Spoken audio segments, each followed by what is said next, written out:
What happens when you get into debt? I'll do what I want. I will punch you clean through that window. And you can't You think you can tear my family apart? or won't pay it back. I can't pay you. I can't pay you. We meet the High Court enforcement agents who are pushed to their limits, You bad up! Get out of here! So somebody's gonna get hurt. dealing with desperate debtors You like shit. I didn't want to do that. in dramatic situations. I'm not getting irate for any other reason than your van is on my drive. We meet the people who are losing their homes And I haven't been sleeping or anything because I've been worried about all of this. and their possessions. He's just got to find some money. The debt's too large. Because whatever happens, if you can't pay, Get your hands off of me. they'll take it away.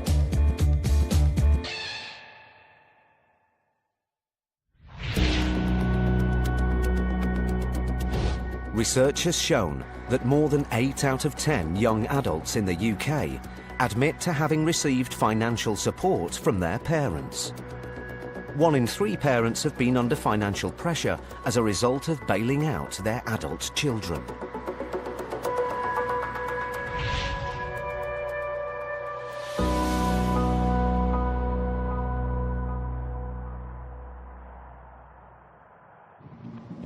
Father and son team Del and Dale Anglin are High Court enforcement agents. They work across the south of England, enforcing writs and repossessing properties. It's like wacky races down here with the pedal bikes, isn't it? It's 7:30 a.m. They're on their way to Lambeth, South London, with a writ to collect nearly £2,000 owed to a storage company. Right, Dale, what have we got, mate? Got Miss Gemma Moore. You've been here before, haven't you? Yeah, been to this address before. Since Del's last visit, the debt has voted on a payment plan set up for her. Your destination is on the left. Yeah, it's here. This time, the agent needs to resolve the case conclusively. So they set an arrangement she was going to pay some money. They gave her a few days to pay half of it, and she was going to pay the other half within a month, and she hasn't done that. She doesn't want to answer her phone anymore, so obviously we have to come back and at least try and chase it up for the claimant's sake. The agents are returning to the family home, where the debtor lives with her young baby.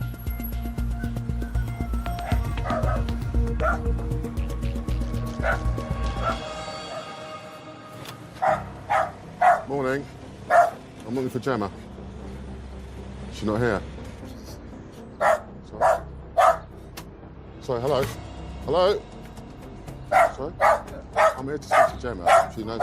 Why can't I? Could you wake her up, please? Because we're allowed to come at this time. We've given a bit of discretion, really, because we start at 6. I know she's not into, but we've got a high court writ. It's got to be resolved. We spoke to her last time. So, hold on, speak to her. Hold on. No, it's not. It's not your problem. I know, but I'm going to speak to you about it. I'll just ring the bell again. It's not her house. That's fine. Listen, I don't want to keep coming here. Yeah, don't. Listen, Go I will. away. Let me speak to her. Why? I'm not trying to... So we can get this cleared up so I don't... Listen, I don't want to keep coming back here. If she comes to the door, we can put it to bed. Get out of my house. No, yeah. Listen, what you do? Get We're out of my not. house. We're not leaving. I will call the police Call them. immediately. Please call them. With a High Court writ, the agents are allowed to enter the house through an open door to carry out their duties. Get out of my fucking house. Why are you swearing? Because you're in my house and you're not wanted here. Get out. I don't now. want to be here. Get out. I don't want to be here either. I'll call them. Go on, then, please. Call Go the and police. Stand there. If you come further into this house, you're getting arrested. No, I'm not. Yes, you are. I'm definitely you not. Come into my fucking house. Let's call the police. I'll tell you what. You're not Are you going to call the police? You're intruding in my house. I thought you were going to call the police. Suddenly, the debtor, Gemma, appears in the hallway.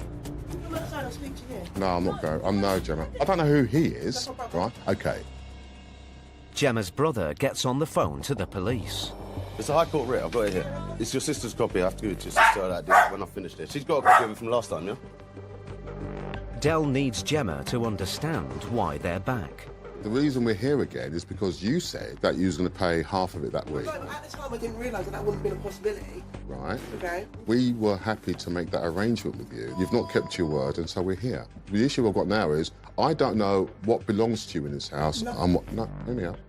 And what doesn't. Now, if I can't trust your word because I think you're lying to me, I'm going to want to see receipts for everything in this house to get this sorted out. As Gemma has defaulted on her payment plan, the items in her home could be seized to pay off the debt. but she thinks a letter sent by the storage company has bought her time. But in the letter, they sent me, Yeah. it says contact them by the 22nd. Right. Either I can make the arrangement or I have to remove my goods. Or they'll remove them. 22nd of this month? Yeah. That's what the storage people have Yeah. said. Have you got the letter?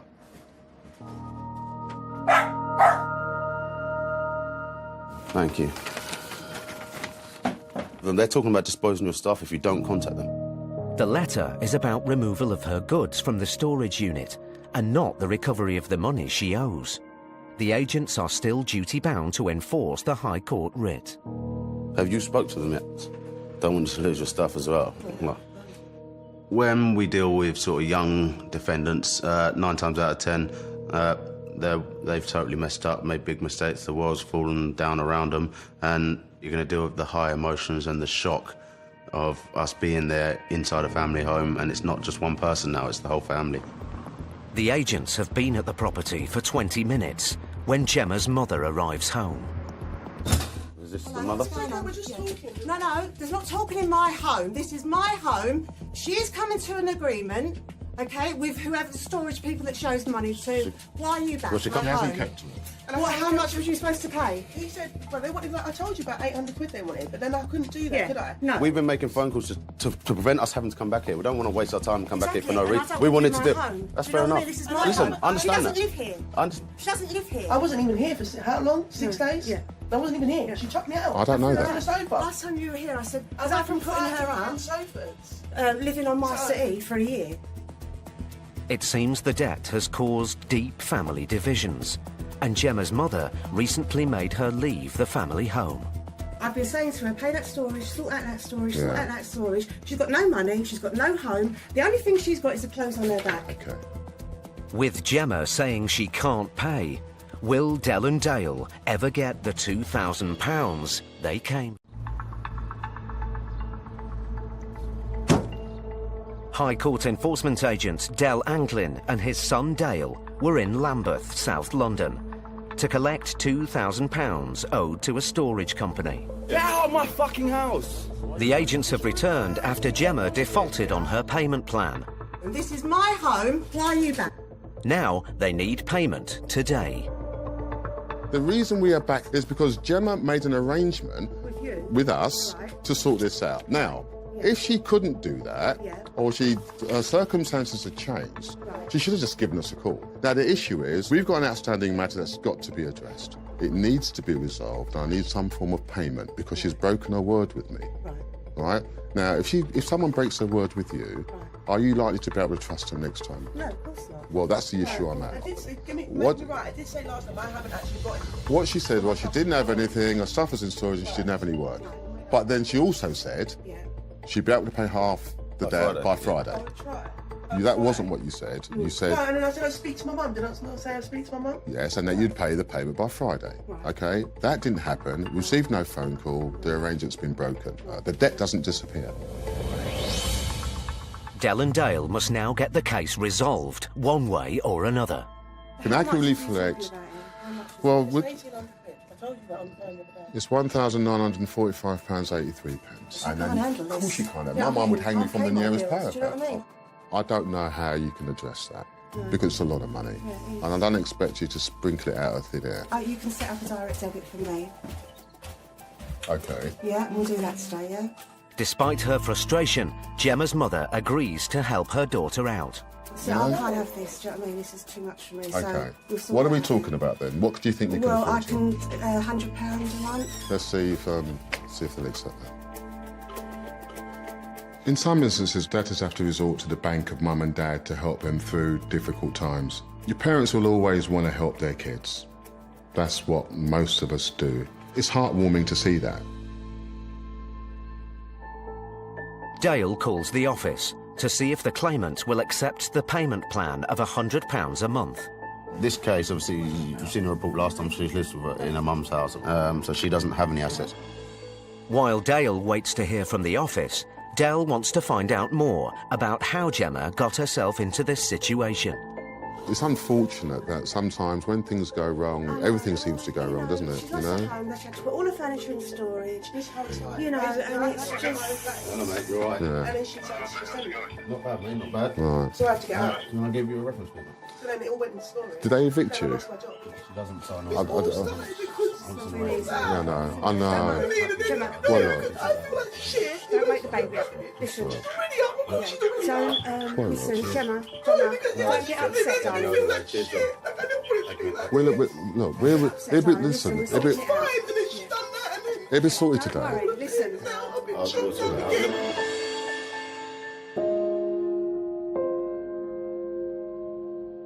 You got the people that won't pay, and those are the people I want. I don't want the people that can't pay and haven't got the means to do so. I mean, we're here, believe it or not, we're here to help. Minutes later, Dale hears back from the office. Thank you, mate. Bye. The £100 a month agreement has been accepted. Well, I need to get back to work. Right.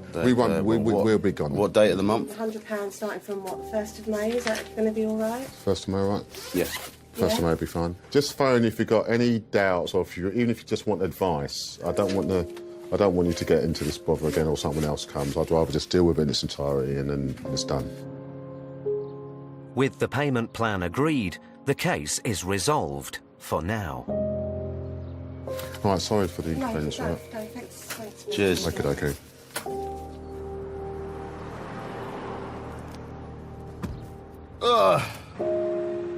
Not such a bad job, eh? I sort of feel sorry for her, because it can't be nice not to have somewhere of your own. But at least her family are there. They stick by her. It's good. It's good to see.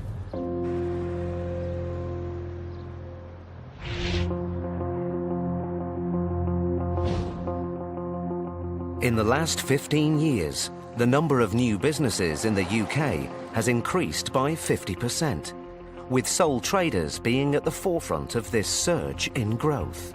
However, more than 1 in 3 small business owners take home less than £100 in income each month.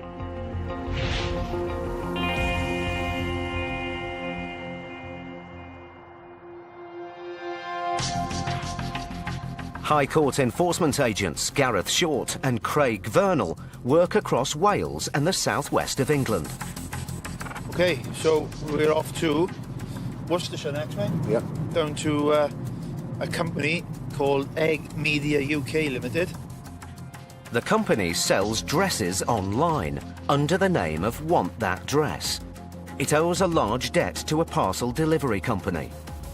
It's £45,673. The agents have already visited the company's business address without success. Notice of enforcement has been sent to the home of its director, Sonny Poole, and now the agents are on their way to recover the debt. We can locate some of the company assets. Let's have a look at it.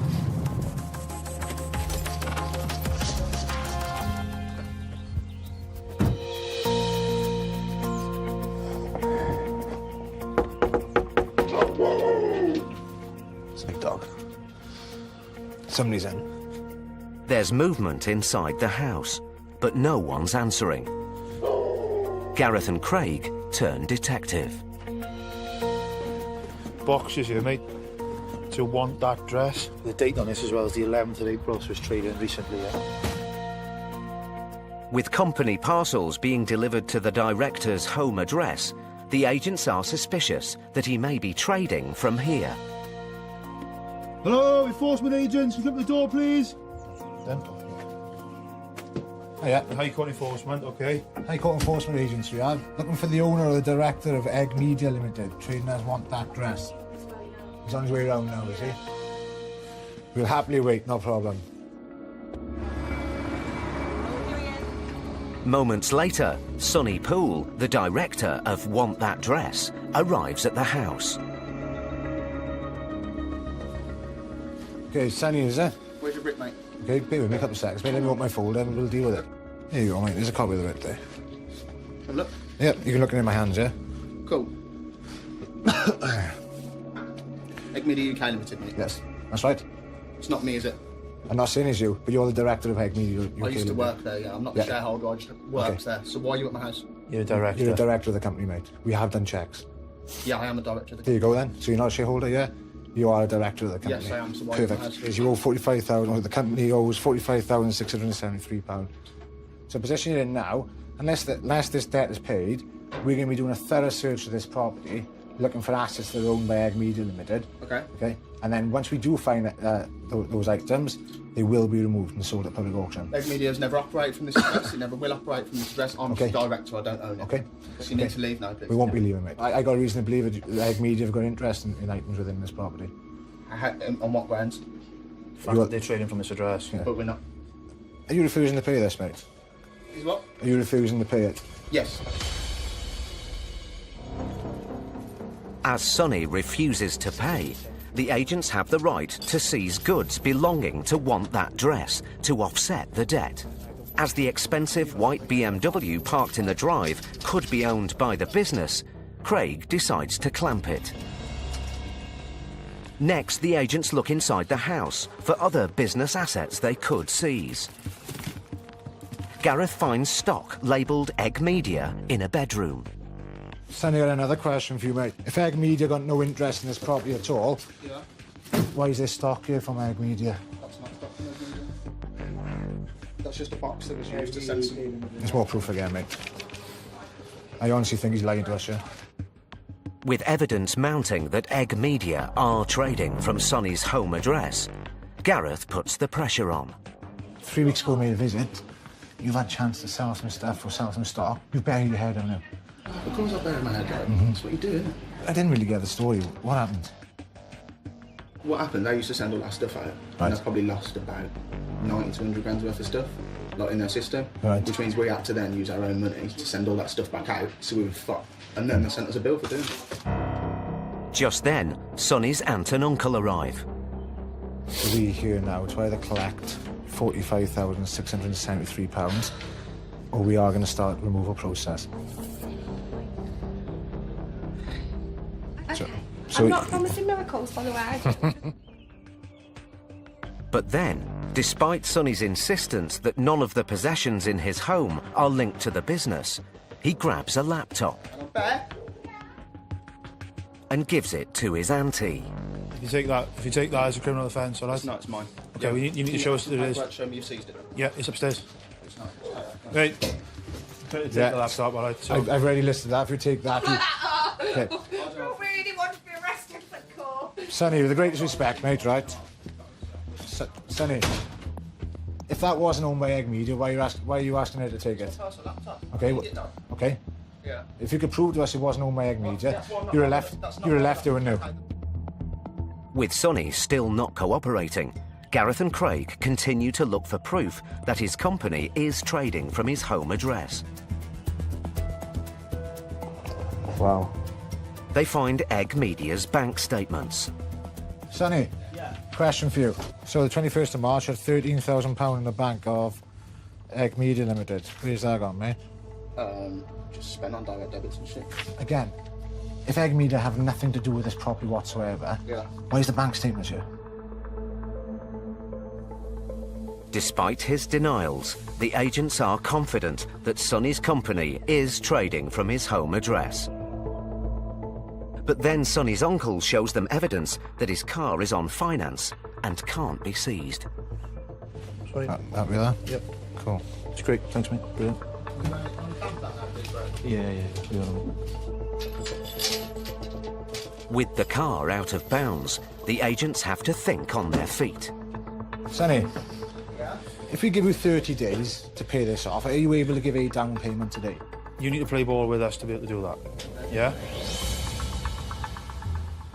Gareth calls the office to see what payment they'll accept today.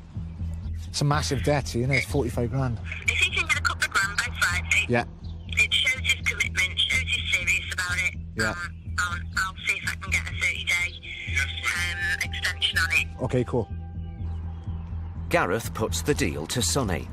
A £2,000 down payment by Friday, 3 instalments of £500 and the remaining balance in 30 days. So what they're saying is if they're still looking for a down payment from you, yeah? With a down payment, look, they think, oh yeah, he's taking us serious, he will pay at the end of the month. Okay. I can Probably raise like £2 grand by the end of the week. Sonny agrees to the deal. But if he defaults, the agents will be back. Thank you, buddy. Hopefully you won't see each other again, mate. Okay, mate. All right? Okay. Job done? Cheers, then. Thanks, all. Cheers to that. The case is over for now. This debt isn't... It's not relevant to what I'm doing. It's a small fish. It's another hurdle, and I've been overcoming them since I left school, and I'll overcome them again. This isn't the first, and it certainly won't be the last. Sonny might appear to be out of the woods. But then 2 weeks later, the agents are forced to return. And this time, the case takes a very unexpected twist. Again. Don't touch it, mate. Don't touch it.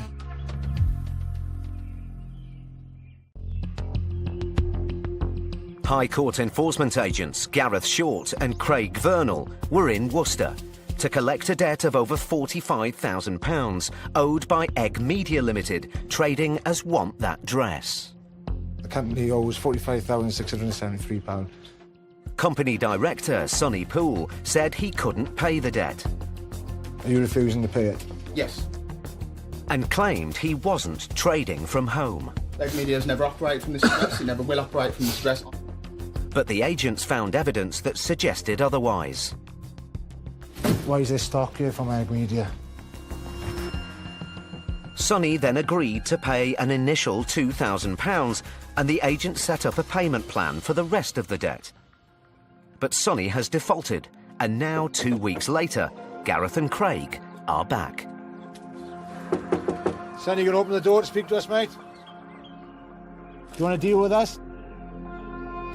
He's dressed in a dressing gown, and we're just refusing to deal with us. With Sonny refusing to talk, Gareth and Craig decide to look around the property for goods they can seize to offset the £45,000 debt. So we've found paperwork in here that's got Want That Dress on it. So I'm guessing all the clothing here is owned by the debtor company. So if needs be, we can lift this. Inside the garage, the agents find trading receipts for the business. Sonny is clearly still trading from the address. Selling a lot of dresses, mate. Let's do a quick calculation here, right? 1, 2, 3, 4. 400 quid's worth just there. The most annoying side of this job is finding a debtor who you know can pay it, just refuses to pay it. You've got to try and find something else that will push the debtor's button to make them engage with you. The company is 100% still trading. Of course it is, aye. Gareth and Craig's patience has run out. They now start removing the dresses and boxes of stock from his garage. Right, I'm going to need some help. Thousands and thousands of dresses, cram-packed into boxes. Cheers, mate. Thanks, pal. The agents know the contents won't clear the £45,000 debt, but hope this shock tactic may be the motivator that makes Sonny pay. Oh, my God. But then, at the back of the garage, Gareth makes a shocking discovery. Again. Police, please. Whoa. Don't touch it, mate. Don't touch it. Just do it. Yeah. Hi there. I'm a High Court enforcement agent. The reason for my call, just located 4 what looked to be 4 guns. This, I certainly wouldn't have thought he should be in possession of this. Okay, thank you very much. I've never seen anything like this before. Moments later, the police arrive.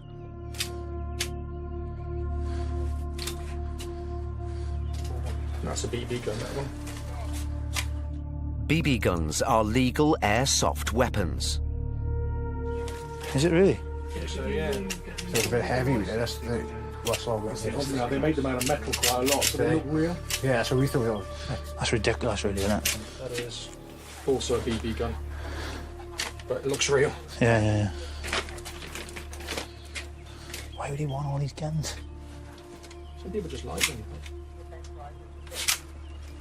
But then here's a BB gun, all safe. They're all airsoft weapons. You probably- Little plastic balls. So you probably wasted your time, really, yeah? No, you haven't wasted our time. You did the right thing calling us. The thing is, they could have been real. Satisfied the guns are harmless, the police leave. The agents carry on removing goods. But then Gareth receives a call from the office, who've been relaying events to the claimant. DCBL, yeah. Hello. Hello, John. Yeah, you okay, John? What do you want us to do, mate? Just pull off, is it? I believe so. There's nowhere else we can go with it. Cheers, John. Cheers, mate. It's bad news. The claimant doesn't want the assets as part payment for the debt and won't give the agents permission to seize them. Craig, are we going to pull off? Because the client won't give up. Well, if that's the case, then it's game over. But... The agents have no choice but to return the stock to Sonny's garage. So I'm leaving here today now feeling exactly the same as I did last time, which is very frustrated. Our hands are tied, to be honest with you. There was nothing we can really do. It will be up to the client now to decide whether to take further action.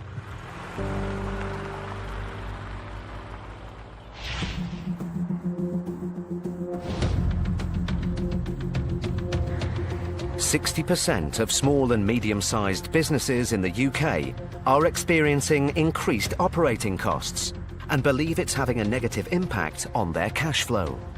70% of company owners have used loans to prop up their businesses, and for many, it's come at a huge personal cost."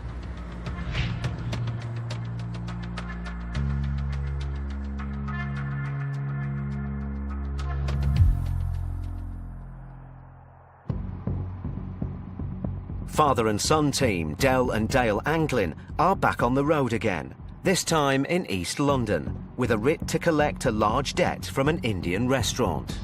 Looking for a High Iridium Limited. Total sum we're looking for is £22,125.95. The debt arose after the company that runs the restaurant, High Iridium Service Limited, were evicted from their previous premises. The owner of the restaurant, Mr. Hygiene Paneer, took his landlord to court, claiming the eviction was unfair. Mr. Paneer lost his case, and now he has to pay legal fees and court costs. Dosa Corner, see it there? Yeah. Apparently that's it. If Mr. Paneer can't or won't pay today, the agents have the right to seize goods from the business to offset the £22,000 debt.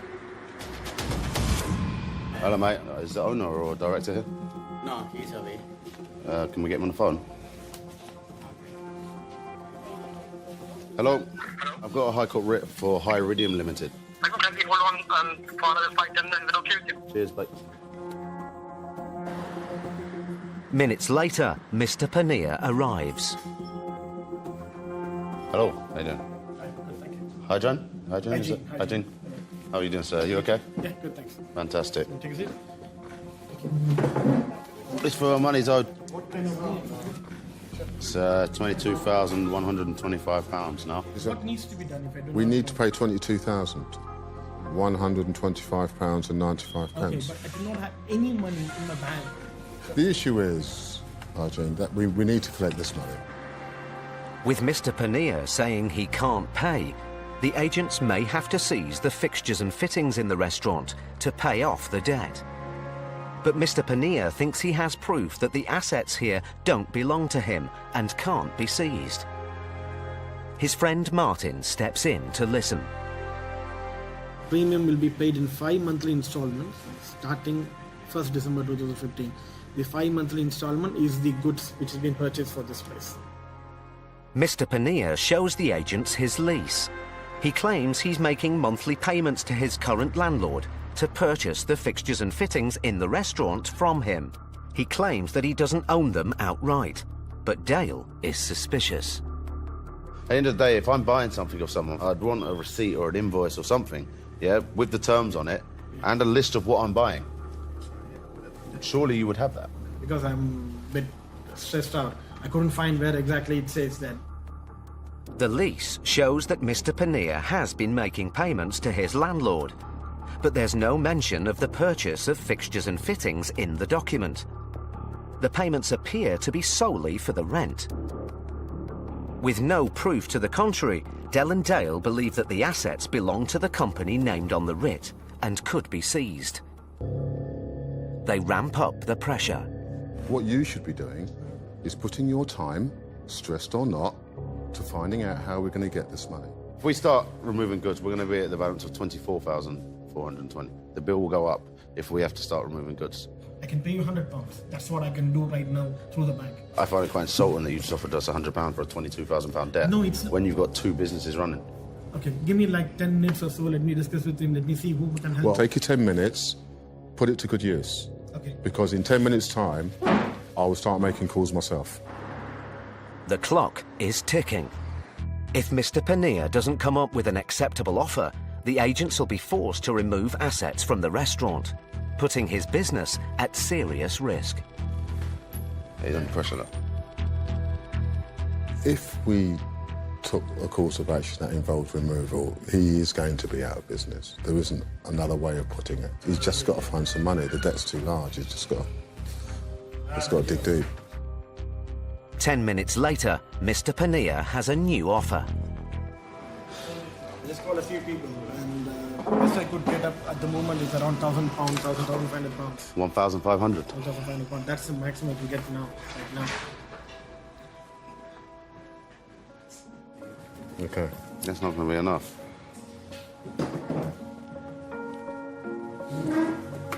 Where are we at? Do you want to go to your office? Do you want to take a minute? Go on. Dell and Dale give Mr. Pania time to think about his situation. In the event that he cannot raise enough funds to make an arrangement or to clear the debt, he will lose his business. We will remove. He's been left in no doubt about that. Dale calls for backup to help him and Dell remove the heavy kitchen equipment if Mr. Pania doesn't raise his offer. And we'll have no choice. We'll have to take stuff today. When the agents return, Mr. Pania shows Dell a new document on his phone. It's a list of fixtures and fittings sent from his solicitor, which he claims he's buying in instalments from his landlord. Walk-in cold room, walk-in freezer, 2 standing freezer, 1 standing fridge, 1 prep counter, 2 sinks, 1 tandoor. This is a prep counter, yeah? All this combines prep done area because they prepare here for That's not that. That's not that. It's a refrigerated prep counter, it says. So that's not that. That's not in it. That's not in it. The list doesn't seem to correspond to the items in the kitchen, nor does it prove that they don't belong to Mr. Pania's company, High Iridium Service Limited. Dell's patience has run out. You tell lies, okay? So I'll tell you what, right? Unless you come with a significant amount of money... I mean, what do you want me to do? I want you to pay. Pay the bill. No, I understand, but what do you expect me to do? I don't have any sources to do that. You've been taking the mickey out of us.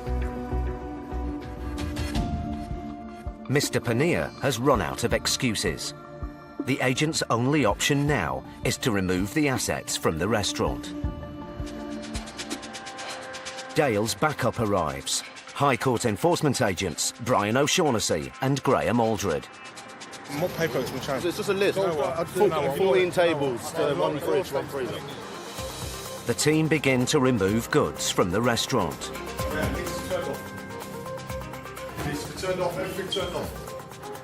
A lorry arrives to remove the goods. But Mr. Pania seems to have disappeared. But just as the lorry is being loaded, a member of staff approaches the agents. Yeah, he just called him and he said he's gonna arrange the money and he's gonna come back. If he comes with the money, you'll put it back. Yeah, that's fine. It seems that Mr. Pania is willing to make another offer to save his business.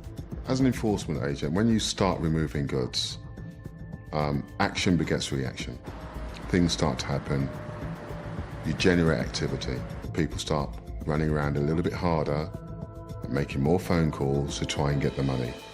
Half an hour later, Mr. Pania returns. How much money do you have then? How much money did you manage to get to? Yeah, is he hitting it? £3,500. £3,500. You can't get any more? That's right, I told you. Mr. Pannier has raised just £3,500, but it's still not enough to stop the enforcement action. Dell gives Mr. Pannier an ultimatum: pay £6,000 or lose his business. The van is here. The auctioneers and so forth and so forth and so forth. You just need to get to 6. That's my last call. In fact, it's already, given me. I cannot make any calls now. You have to get to 6. I don't need to see anything. I just need you to get... Just then, Mr. Pannier receives a call.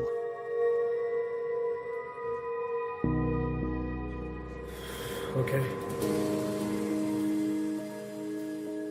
Altogether, I can get 5,000. That's the maximum I can get. He has £3,500 in cash and offers to pay £1,500 on a debit card. The agents accept the offer.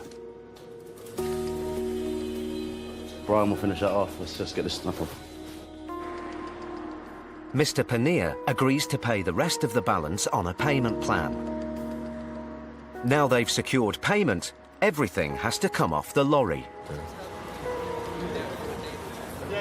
You'll be getting Let's the leave it form, here. so don't worry, we'll be giving it to you.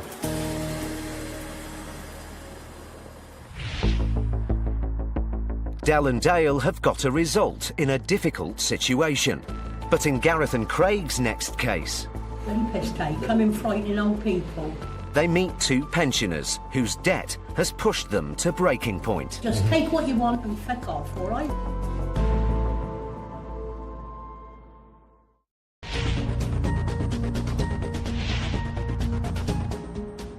Last year, research revealed that 30% of UK retirees found themselves in debt, owing an average amount of nearly £35,000.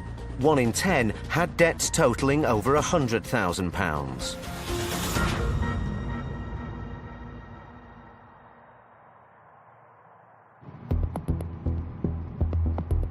High Court enforcement agents Gareth Short and Craig Vernal are in Oxfordshire to collect nearly £4,000 owed to a firm of solicitors. Where are we off to then, mate? Into Oxford. Going to see a Annie Langley. It's quite a big sum of money owed to a law firm, solicitor company. We are looking to collect just short of £3,900. The debtor, Annie Langley, was taken to court by the company after she failed to pay their fees for a compensation case following a car accident. The solicitors escalated the case to the High Court, and Mrs. Langley must pay in full today.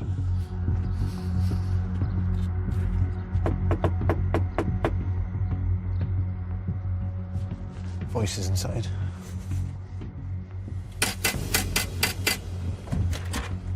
Hey there. Looking for Annie Langley, please. That's me. That's you, yes? Yes. High Court Enforcement. Who? High Court Enforcement. Come in a minute. Okay, thank you. So what are you after? It's to do with a High Court warrant that's been issued. It's a High Court writ. You can go and take the running jump. Okay, Mrs. Langley, should we explain where we come from?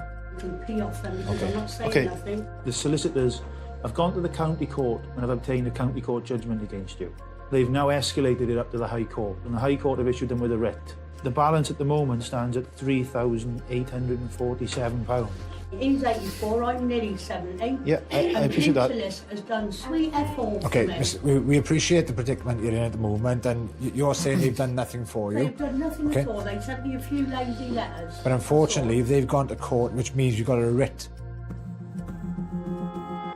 Despite her dispute with the solicitors, Mrs. Langley must pay today, or her possessions are at risk.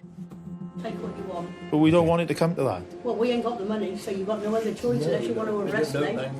No, all we get is our lazy pension every week. We have to pay rent, council tax, water rates, gas, light.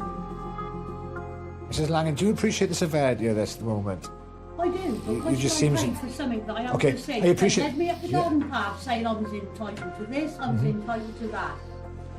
Okay. And at the end of the day, now they're looking for £3,000 off of me. I appreciate you may not agree with it, but unfortunately, the judges agreed that you owe this money and it needs to be paid. And the last thing we want to do is start to remove your goods. Just take what you want and fuck off, all right? Language now. Well, bloody piss take, coming frightening old people.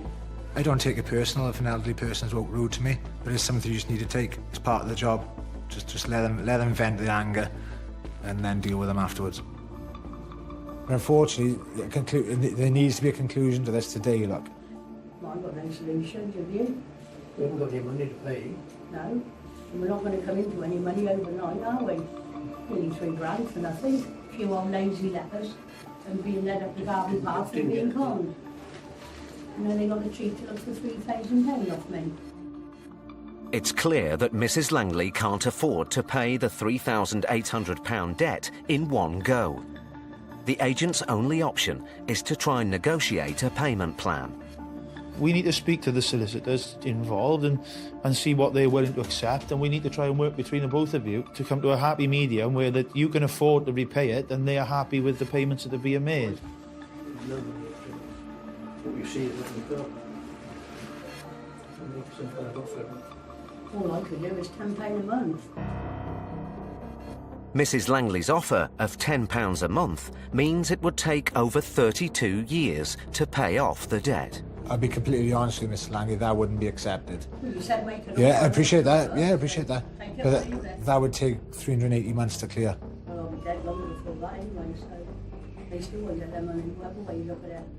But we're probably looking to clear that debt over about 6 months, not 380. We can't really afford anything. You can't, no. That's what I said, take what you want. Nothing's come to that value in here anyway. A lot of people think the elderly have got money, but 9 times out of 10 of the people that we deal with have got no money at all. They're living off their state pension. They can't afford to live a daily life, never mind pay off a debt. It's clear to the agents that the couple are living on the breadline and that paying off their nearly £4,000 debt is impossible. I think they're struggling. I don't feel comfortable taking. I've just worked out, clear that over 6 months. It's £600 a month. Yeah, that's not going to happen. No, that just ruin them. They'd lose a house and everything. I'm not willing to do that. That's not a chance. Gareth tries to find out how the debt built up in the first place.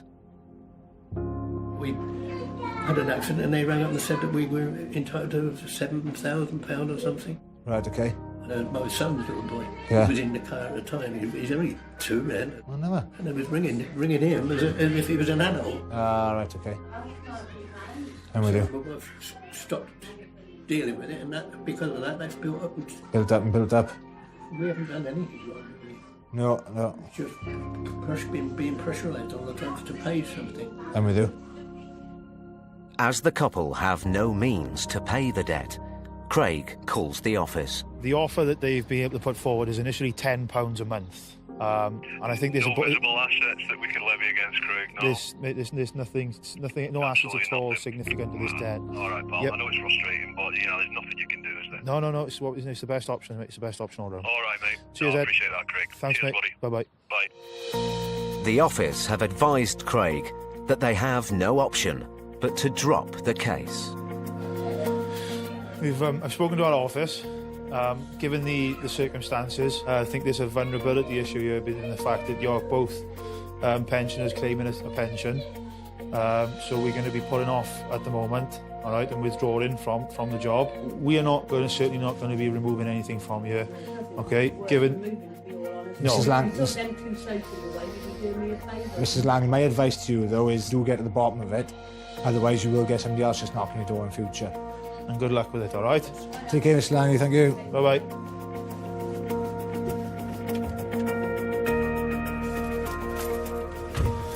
With one of the ones that pulled at my heartstrings the most. I think we've done the right thing here, mate.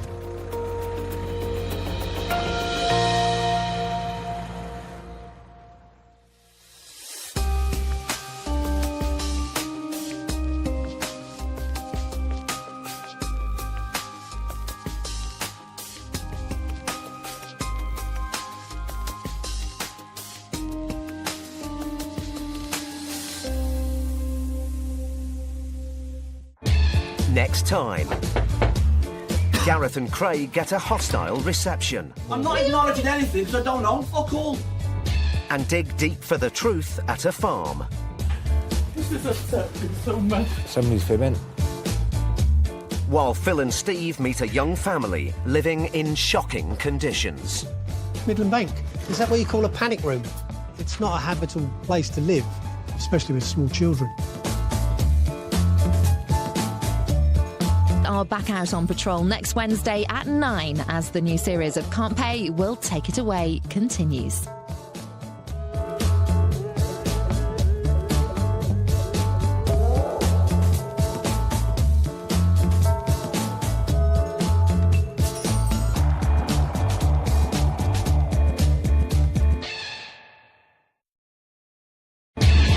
What happens when you get into debt? I'll do what I want. I will punch you clean through that window. And you can't You think you can tear my family apart? or won't pay it back. I can't pay you. I can't pay you. We meet the High Court enforcement agents who are pushed to their limits, Get back up! Get out of here! Or somebody's gonna get hurt. dealing with desperate debtors Fields! in dramatic situations. I'm not getting irate for any other reason than your van is on my drive. We meet the people who are losing their homes I haven't been sleeping or anything because I've been worried about all of this. and their possessions. That's fine, because I just list everything, I'm going to take it.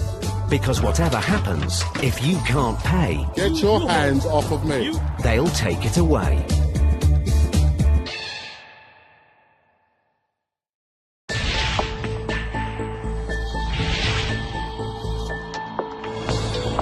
Research has shown that almost 60% of UK small and medium-sized building firms don't always receive the full amount they invoice for, forcing many to reclaim the balance through the courts. Hundreds of thousands of small firms have to write off unpaid bills, putting them under financial pressure.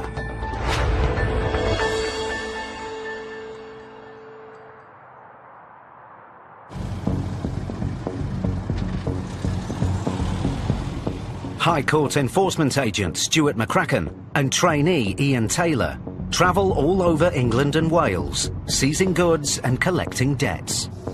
It's 8:15 a.m. and they're on their way to Blackpool to collect nearly £3,500 owed by builder Jonathan Smith to a dissatisfied client. The client claimed that Mr. Smith did not complete a job he'd been paid for.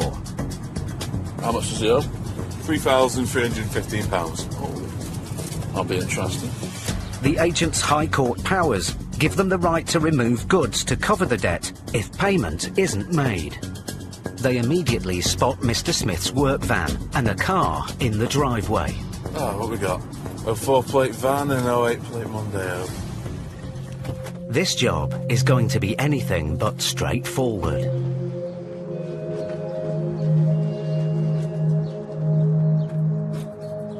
Hello there, sir. We're after Jonathan.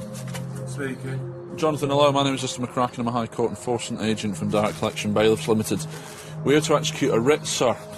The total amount of £3,315.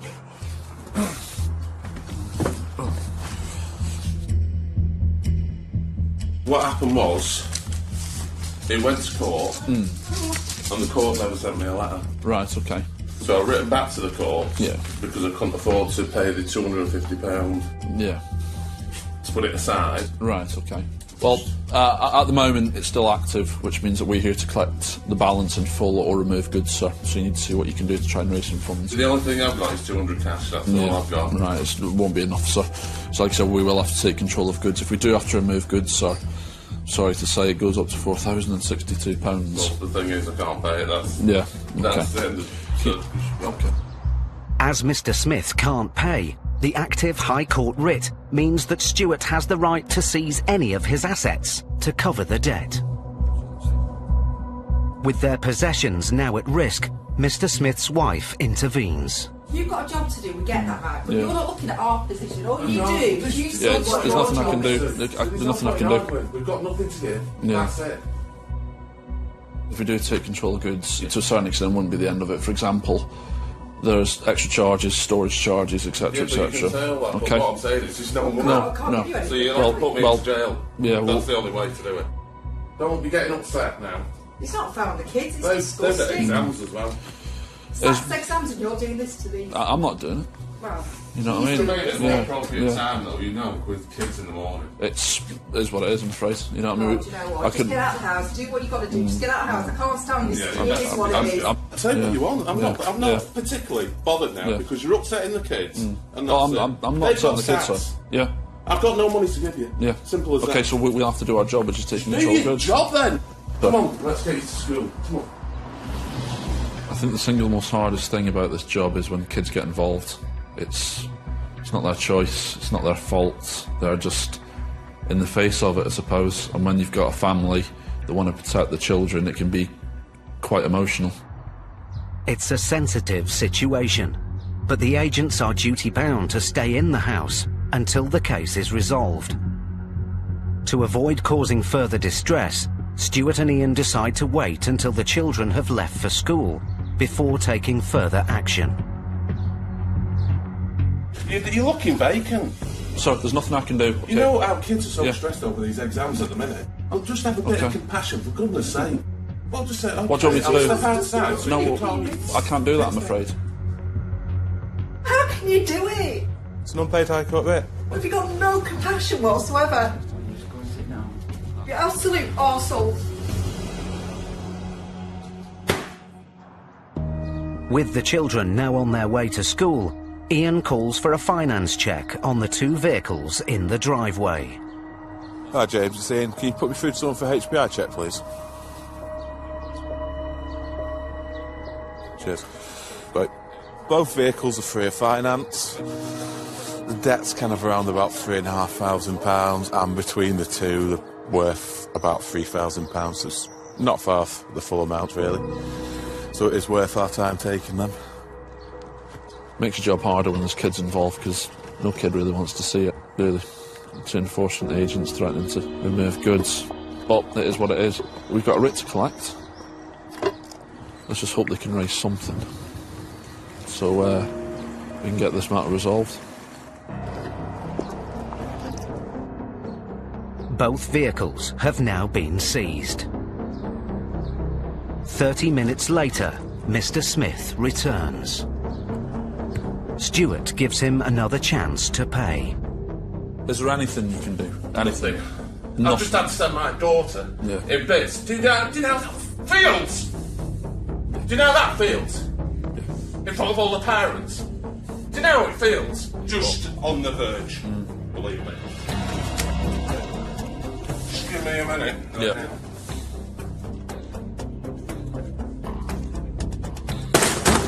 This simple debt recovery has become emotionally charged.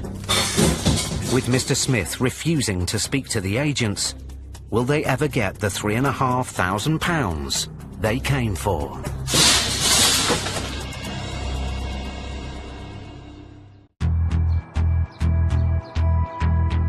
Stuart McCracken and Ian Taylor were in Blackpool to collect nearly £3,500 owed by a builder. Hello there, sir.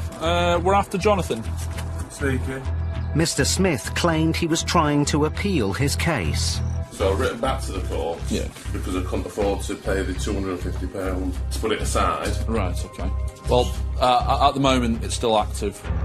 He said he couldn't pay. I've got no money to give you. Simple as Okay, that. so, You'll have to put me into jail. Yeah, That's the only way to do it. Concerned that the children had seen it all, tempers boiled over. Do you know how that feels? Just give me a minute. Yeah.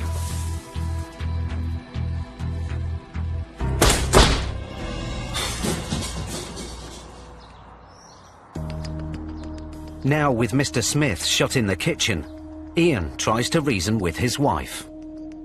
Any money paid today is held by our company for 14 days, which gives a chance. Honestly, we've only got 200 money. If I knew, honestly, we had the money, I'd do it. Of course I would. I haven't got it. Then Mr. Smith re-emerges. There's nothing I can do. There must be something. There's nothing. I swear to God. Have you got anything? Nothing. I don't have We've been anything. made bankrupt before, right? So we have nothing. Just one of those, so if you can't pay anything, the goods will have to be So removed. you take the works van? Yeah, that'll be removed as well. Take me van, that's it. I'm screwed. Completely and utterly screwed. Yep. So there's no money coming in from anywhere, so you can come back as many times as you want. Yeah. But once it's all gone, you can't have anything, can you? So it's wasting your time, the court's time, everybody else's time. When we see somebody's livelihood or tools of the trade, we have to assess up, are they going to be able to work after we take control of the vehicle? Are they going to be able to earn any money once we take control of that vehicle? Or will that vehicle clear the balance? But we got to put our emotions to the side and weigh up, is this going to be the correct thing to do or not? I don't know what I can say to you. That's all I can do. I've got nobody who's got any money. That is my livelihood outside. Without that, then kids don't eat, do they? Simple as that. I'll make a call, see what I can do. With Mr. Smith's financial situation now clear, Stuart calls the office. They've got nothing, mate. He's smashed up the kitchen to pieces, the holes in the wall and everything. So I reckon if he had any money, mate, he would have paid us. No, nothing. Absolutely nothing. Living on the breadline here, I think. Mr. Smith maintains that he had to stop work on the building job because the claimant refused to pay for all the work needed. There was problems with the property, leaks, everything else. And it was all adding up to the stage where he'd used all his money. So I turned around and said, look, it can't go on anymore. That's it. You either pay some more money or the job don't commence. That was it then. It stemmed from there. That's because you've got a bit of that. You can just go to court and pay all this. I can't afford to put cases aside all the time. I'm an everyday person, me. That's it. Go out to work, if there's work there, and that's it. We've got no luxuries. You know what I mean? The kids haven't been on holiday for 3 years. And if we do go away, it's only down south. We've got 200 quid cash, that's it. Stuart decides to throw the family a lifeline. Right, what I've recommended the best thing to do is we do what they call a controlled goods agreement, which means everything stays, put it on for a 7-day hold, so it gives you a chance to speak to the court. If it does get set aside, it's the end of the matter. If it doesn't get set aside, it means sadly that we will have to come back. That's fair. Okay, but at least it gives you 7 days. So I'll just do the paperwork, guys, and I'll leave you to get on with the rest of your day, alright? The controlled goods agreement means that Mr. Smith now has 7 days to either pursue his appeal with the courts or pay the £3,315 and save his belongings. He comes across as a guy that if he genuinely had the money, he would have sorted it out, so he wouldn't want to put his kids through that. He's gone to court, he's done the right thing. If it turns out that it swings in his favour, that's great for him and his family. But if it goes against him, it means we've got to go through all this again in 7 days. In the nicest possible way. I've still got a job to do and I've still got a writ to execute.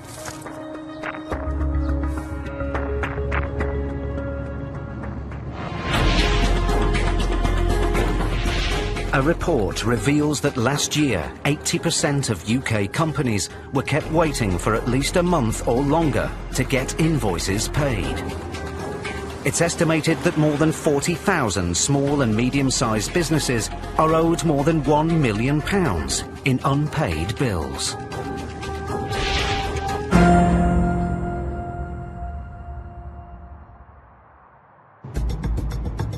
High Court enforcement agents Delroy and Dale Anglin are in Ilford, Essex.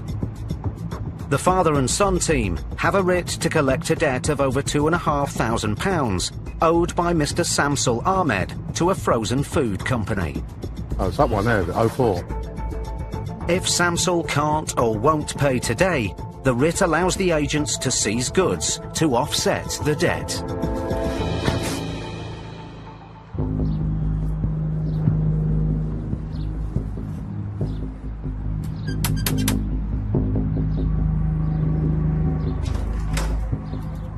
Hello, my name's Dan Anglin, High Court Enforcement Agent. Looking for Mr. Samsul Ahmed. Does he live here, yeah? No. He doesn't live here? Or he's not home? Dan Anglin, High Court Enforcement Agent. Yeah. I'm looking for a Mr. Samsul Ahmed. Yeah, why? Is he here? Why? I've got a High Court writ against him. So About what? Well, what relation are you to him, so that we know? His son. Your son? Yeah. Well, how old are you? I'm 19. What's the money for? Because I can't tell you until I've spoken to him. Basically, what it is, my dad's not in the country at the moment, innit? But, however, when he comes back, I'll give you a shot. Who's this gentleman here then? It's my cousin brother. He's like my cousin brother. Alright. I don't want to be difficult, but can we see some ID then? Because we don't know who's here. Did you get my driving Yeah, go on, man. It's cool, man. Immediately, the agents are suspicious that the older man is the debtor. It's my cousin brother, yeah? Cousin brother. Yeah. When the son comes out to get his ID from his car, the agents take the opportunity to enter the property. They need to find out who the older man really is. Is he your dad or uncle or something? Yeah, that was his name. Don't remember what I'm saying. Yeah? Don't remember what I'm saying. How long's your dad been out of the country? His dad's dying, basically. My granddad's dying. Like, Right. so he went on an emergency holiday with him. Is he contactable? I haven't got a Bangladesh number. Does anyone else have a number for him? No, I don't. And there's no way of contacting him in an emergency, no? The man who claims he's not the debtor, Samsul Ahmed, steps in to back up the younger man. Mr. Samsul is not living here. His name nothing here. Because that house is his wife's name. Which house are we talking about here? This house. It might be his wife's house, but he must stay But here. he's not staying here. But some problem, there is between, Okay, well, he must stay somewhere because we've been up front with you, yeah? So you need to be up front with us. When people are under pressure, when you're speaking to them as an enforcement agent, the lies they come out with are quite laughable, but you've got to bite your bottom lip, really, because they've been quite serious, because they want you to believe them. Dale changes tactics. He hopes that putting the pressure on will flush out the man's real identity. Because we've got a high court writ, even without him here, it means we'll have to take stuff today to cover the bill if it's not paid. Most of the stuff is on mine, though, so you can't... But you need to provide receipts and the card that paid for everything. With the threat of belongings being removed from the house, the older man gets his solicitor on the phone.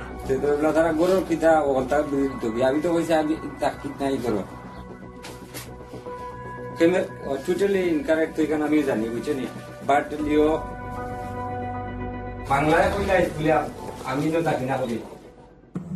Dale doesn't understand the Bengali conversation. we speak to his solicitor. His solicitor, yeah? Yeah. He's dealing. Hello?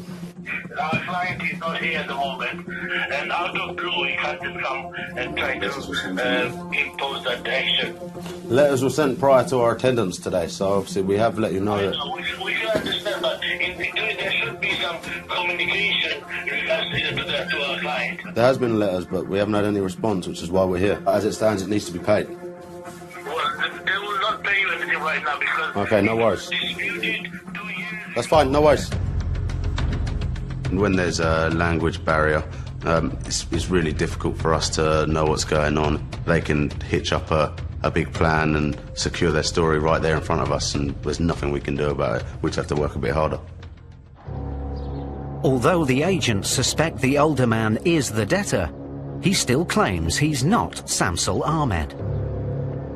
Dell cranks up the pressure again to try to get to the truth. I'll tell you what I'm going to do. I'm going to walk around your house and I'm going to start listing things. Okay. Now, you listing, yeah? And how many days you going to give me that? I'm listing to remove. Yeah, I know. You need to understand that. Remove today. I will remove today and now. If we have to remove, it's going to go up. We're going to have to take a lot of stuff. Can you do me one favor, please? There's nothing I can do. Yeah, I can tell you something, yeah? Yeah. Give me a couple of days' time, yeah? Couple of days' time. And give me your contact number, yeah? No. If you give me a couple of days' time, give me 1 week, only 1 week, yeah?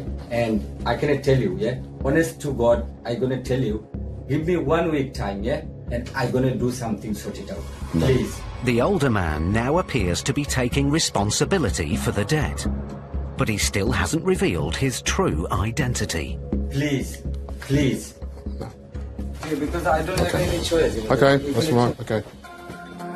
As Dell starts to make an inventory of goods, That TV's my uncle's, by the way.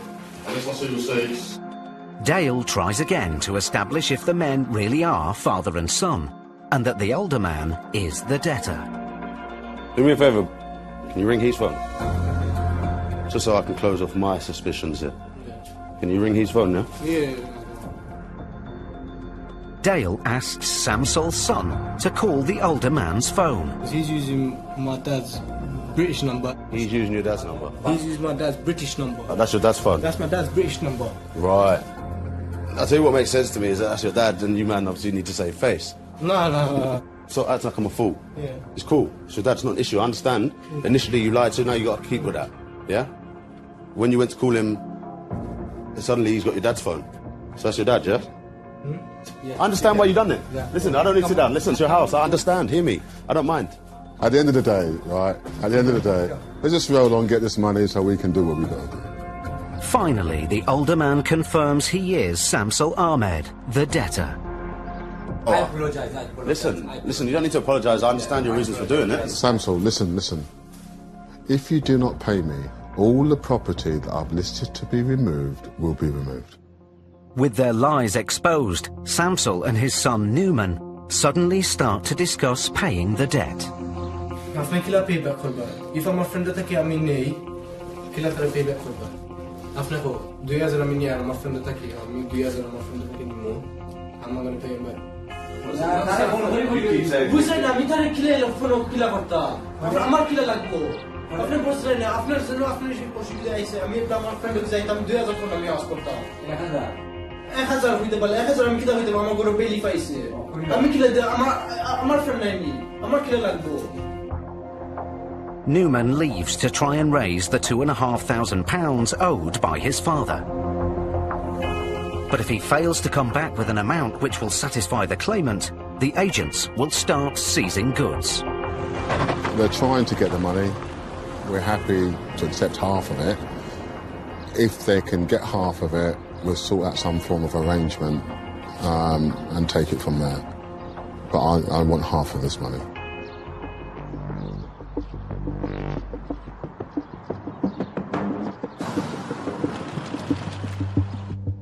"30 minutes later, Newman arrives home with cash. 1,200. Newman has managed to raise nearly half the debt. It's enough for the agents to give Samsul Ahmed time to pay the balance. You need to print your name there, signature. But if he doesn't pay the remaining £1,300 within 14 days, the agents will be back. We just have to persevere. And as you can see from the beginning, he had no money. None. He couldn't even raise... He wasn't even in the country, He wasn't even in the country, as he, you know. We've ended up with him identifying himself as the debtor. Apologising for lying. Apologising for lying. Asking us to trust him further while he provided £1,200. But well done, son. I'll teach you everything I know one day. It's been a successful job for father and son team, Dell and Dale. But in Stuart and Ian's next case... My husband's asking, will Yeah. you take part payment? It needs to be the full balance. They meet a woman whose husband's debt is sending her over the edge. So that's why we need the balance. Surely you can understand that. I was fucking born yesterday, Why? you twat.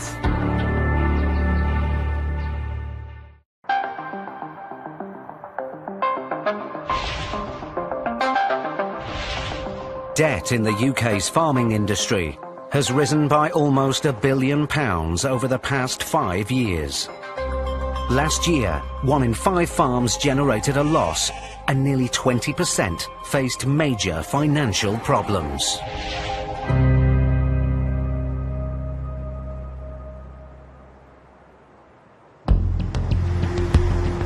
High Court enforcement agents Stuart McCracken and trainee Ian Taylor are in Corwin, Wales, to collect nearly £3,000 owed by farmer Dylan Hughes to a supplier. Tell you what's gorgeous round here though, isn't it? Yep. Very green, isn't it? Yeah, sheep everywhere. Of course, the sheep everywhere, mate, Wales. If Mr. Hughes can't or won't pay, the agents have the power to remove goods to offset the debt today. This farm here. Yeah, looks like it. Right, let's go and have a chat, eh?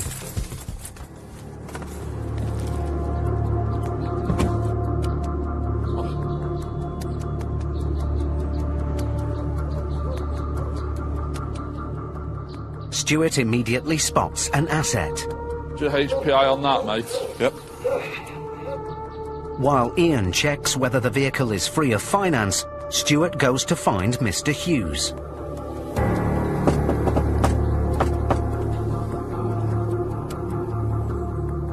No one appears to be in. On finance? Okay, all right, thanks a lot. What's up, mate? on finance. Is it? With the van on finance, the agents can't seize it. They go in search of other assets. There's a truck here. Done the finance on that, see what it says. When we come to a farm, we sort of rubbing our hands together to a certain extent. 9 times out of 10, the farm machinery, at least one of them's not going to be on finance, and it's worth quite a lot of money. Like a tractor is £60,000, a quad bike is £5,000, so it's a gold mine. Free of finance. Okay, just a couple more bits in here. There's a JCB telehandler. The Scania's free of finance, so we're going to put notice of enforcement on it. Telehandler in the quad. Yeah. Both free of finance.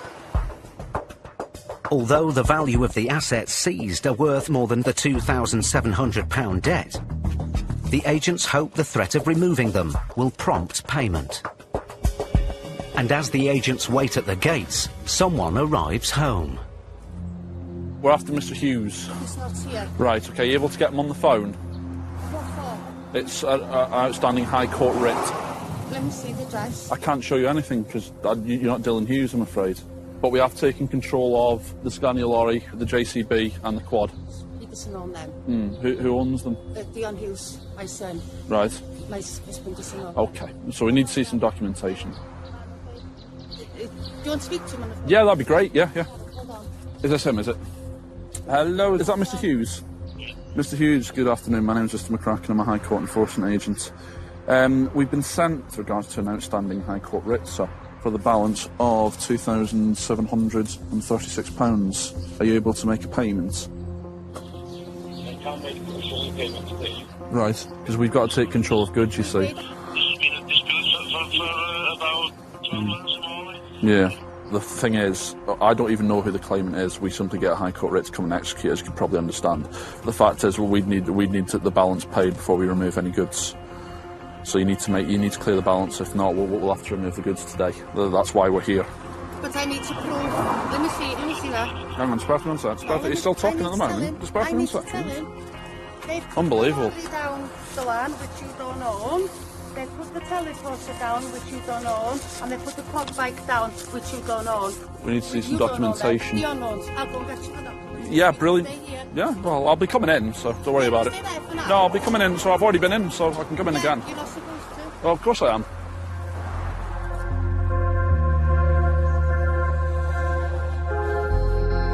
Mr. Hughes's wife comes out with the logbooks for the vehicles. The issue we've got, this document is not proof of ownership. Well, so there's nothing we can... don't own them. Because my husband, there's nothing at all on the farm here anymore. Okay, previous registered keeper, Dylan Hughes. Yeah, because he's got so everything for my son. The documents aren't proof that Mr. Hughes no longer owns the vehicles. His wife gets him back on the phone. Mr. Hughes now makes an offer. My husband's asking, will you take part payment? It needs to be the full balance. It needs to be the full balance because we're here with an active High Court writ. So that you can get your wages. So not to do with my wages, I'm salaried, thank you very much. Renew payment. Yeah. From what I can understand, if you make an offer of payment, you can do it. No, not at all. We've got an active High Court writ and these goods will clear the balance, so we're not going to accept a part payment. These goods will keep the balance? Yeah, of course so. Fucking lorry's worth more than the Exactly, bill. exactly. So we need the full balance. Yeah. Yeah. So that's why we need the balance. Surely you can understand that. Fucking gone yesterday, you twat. With the rural community, it's mostly run by families. It's been passed down from generation to generation. They're either going to work with you or work against you. There's no in between. And we as High Court enforcement agents have got to work on that and make them aware that we're there to do our job, and that's what's going to happen.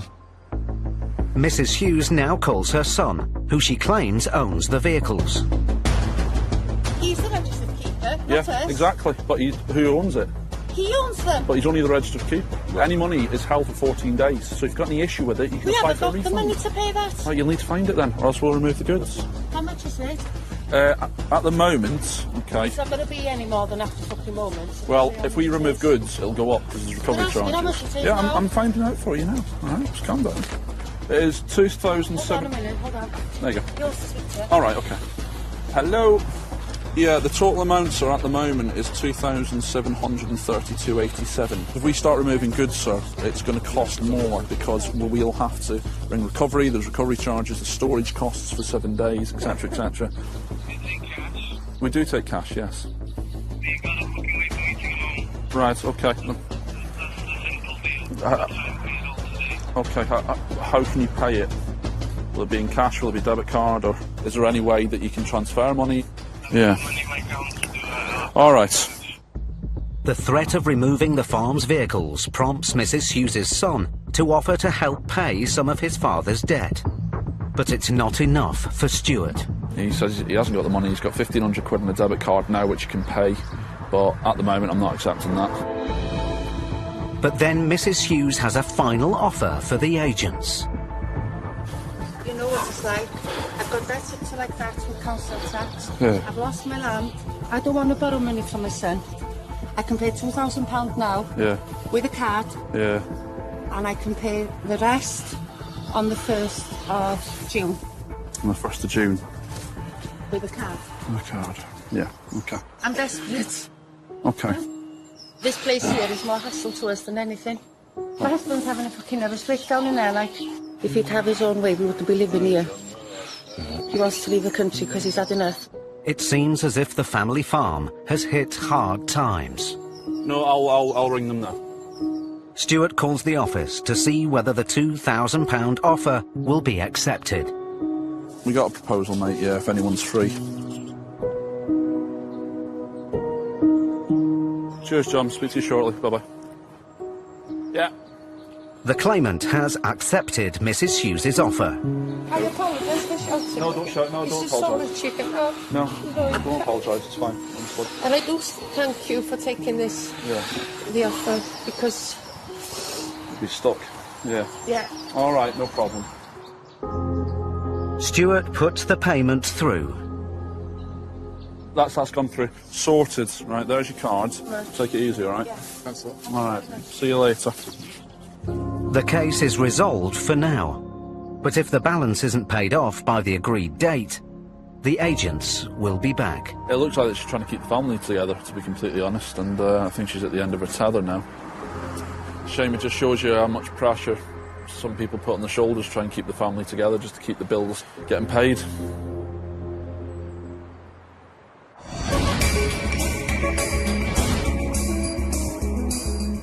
Around 16 million people in the UK rent their home, and 1 in 4 of them live with debt problems.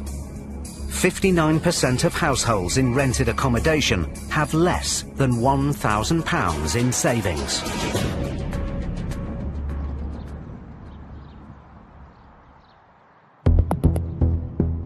High Court enforcement agents Brian O'Shaughnessy and Delroy Anglin are in Croydon to collect a debt of nearly £10,000 owed in unpaid rent. We're going to see Mr. Egiraze Oyibarumi and Mr. Ejiro Ugwujabo. £9,993.48. Rent arrears.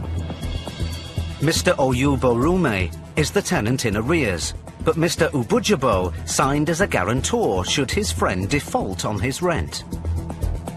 As the tenant has not settled the debt, the agents are instructed to collect from the guarantor. They immediately spot an asset they could remove if guarantor Mr. Ubujabo can't or won't pay. That'd cover the debt, wouldn't it?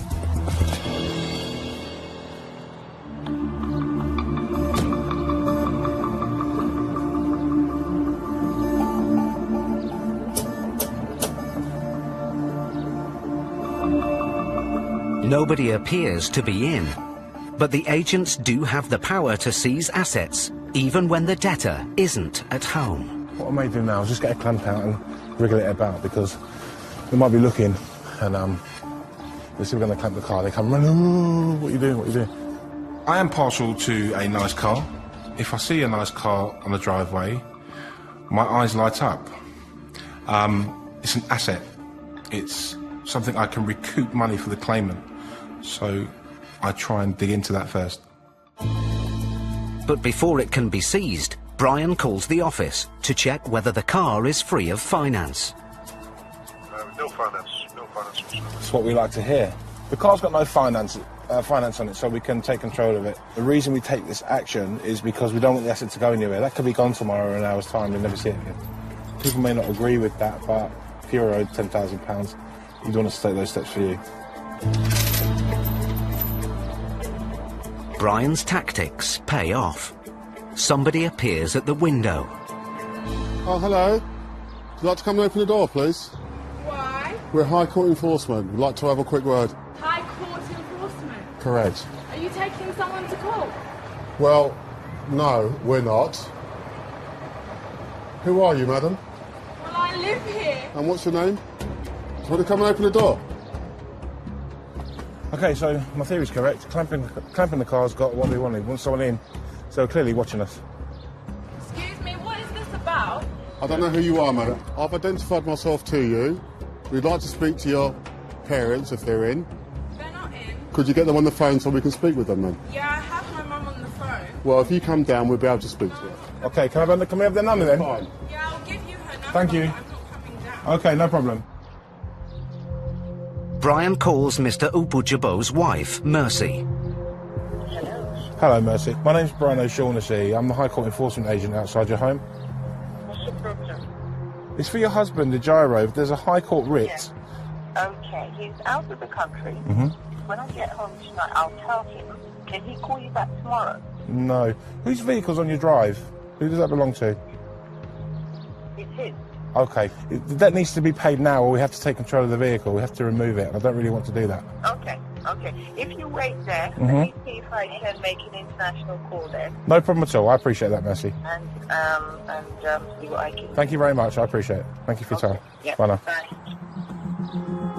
If a debtor isn't in the country, there's a really slim chance of me collecting the outstanding monies. They're not here. I can't get hold of them. It doesn't mean we can't. We just have to dig a little deeper. Minutes later, the debtor, Mr. Ejiro Ubujabo, calls. There he is. Hello, is that Ejiro? Yeah, what's happening? My name's Brian O'Shaughnessy. I've got a High Court writ in my possession. A county court judgment was made against you and a gentleman. Wrote a letter to the court Mm-hmm. that after 1 year, I do not intend to continue to be a guarantor. Problem we've got, Ejiro, I appreciate and respect what you're saying, okay?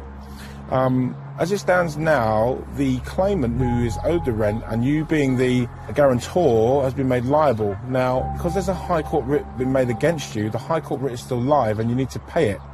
I am right now in Nigeria. Mm-hmm. Why don't I make contact with you as soon as I come back and we'll resolve the issues?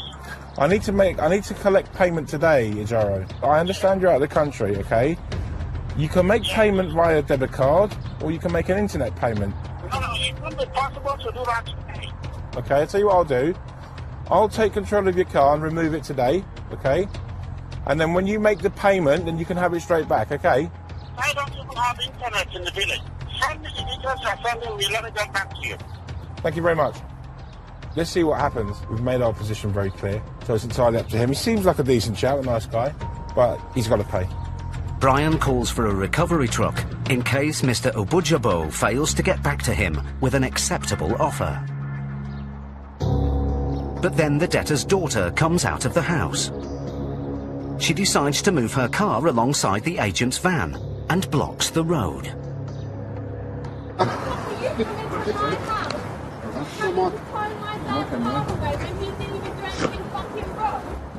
This situation here now, we've got a tow truck coming, and the tow truck will obviously need access. We'll move, but whether she does or not, it could prove difficult. No, that then becomes obstruction, and we'll call the police and she could be arrested for it. With the debtor out of the country and the asset in the driveway blocked in, will Brian and Dell ever get this case resolved?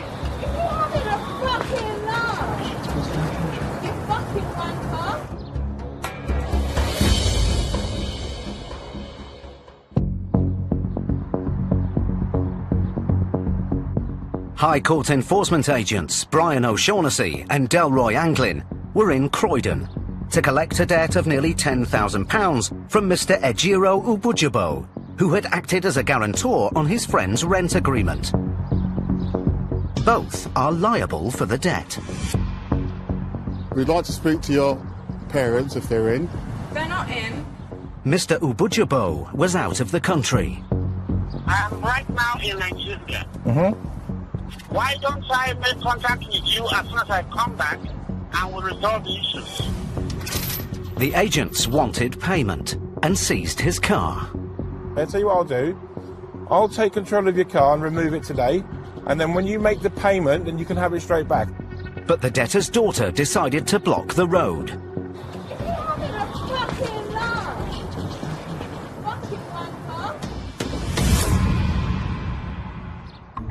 Now, with the recovery vehicle on its way, all the agents can do is wait to see if Mr. Ubujubo will call back to settle his debt. It's insignificant to me. People react in different ways. She chooses to jump in a Volkswagen Polo with tinted windows and think we can't see her, but we can. Welcome to my world for an hour. Wind the window down. Let me hear you. Wind the window down.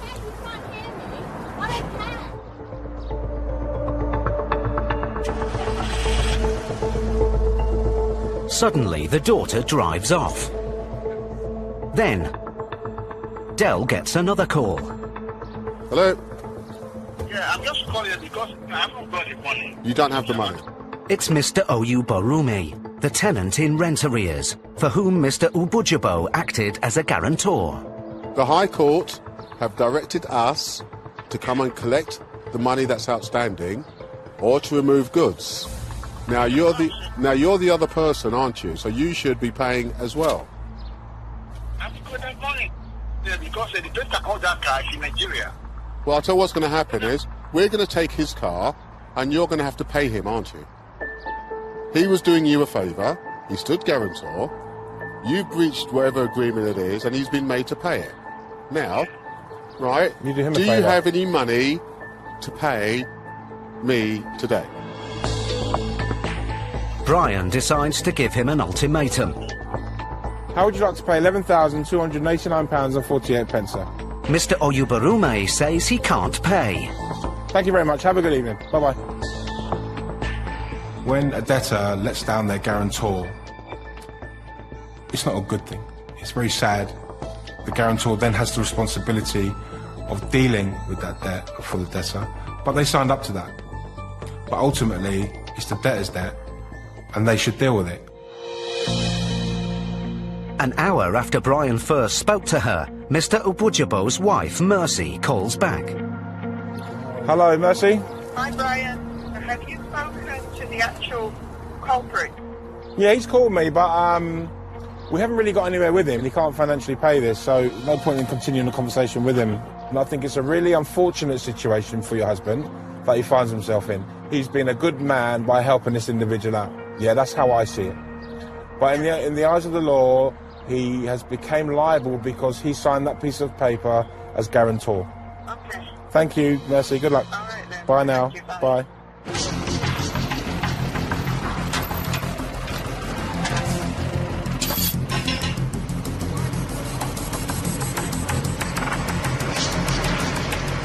With no sign of payment from the tenant or from his guarantor, the agents have no choice but to remove Mr. Ubujubo's car.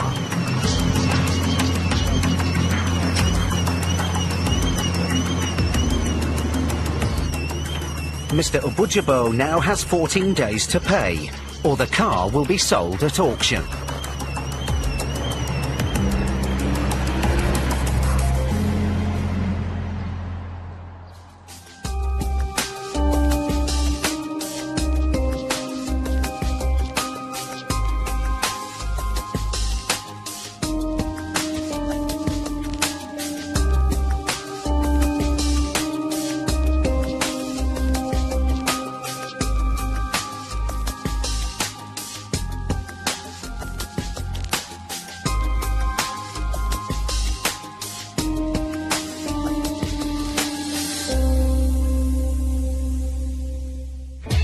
Next time, Paul and Ben get a hostile welcome.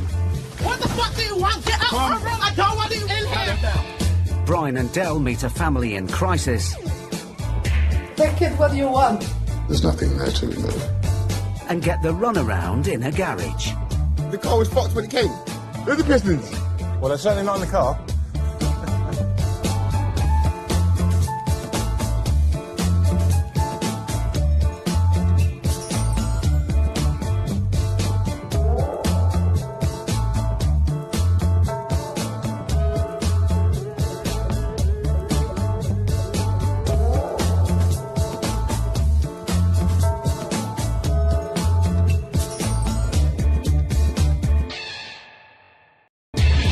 What happens when you get into debt?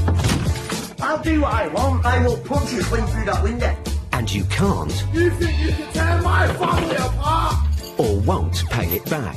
I can't pay you. I can't pay you. We meet the High Court enforcement agents who are pushed to their limits, You bugger! Get out of here! Somebody's gonna get hurt. dealing with desperate debtors I don't owe him any money.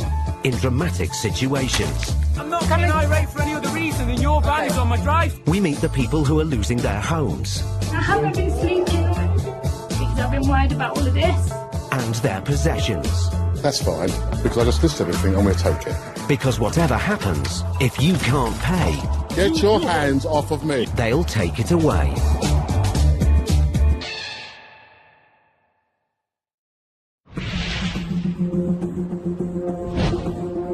Recent research reveals that nearly 40% of under 25-year-olds do not have a plan in place to repay money they currently owe.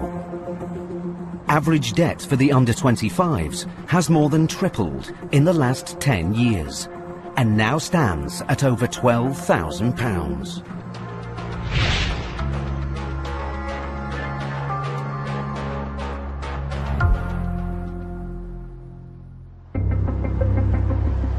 Stuart McCracken and Elmore Victor are High Court enforcement agents. They travel all over the north of England, repossessing property and collecting debt. Tell you what, mate, some big houses down here, aren't there?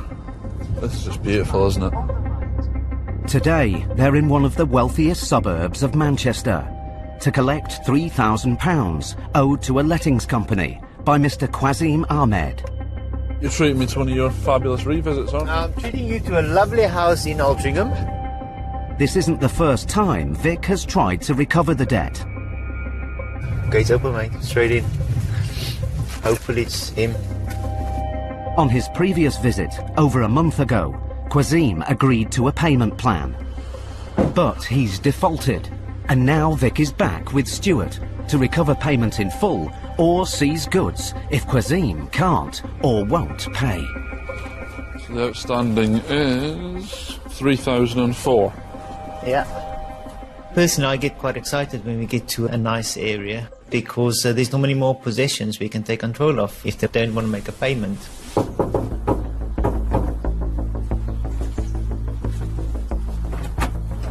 Good morning, you okay? My name's Mr. McCracken, this is Mr. Victor, we're High Court enforcement agents. We're after Mr. Quasim Ahmed. Yeah. Is he available? Yeah. Right, no probs. Under the terms of the writ, the team has the right to gain peaceful entry into the property. So Stuart makes the most of the open doors. Quasim, can you come here, please?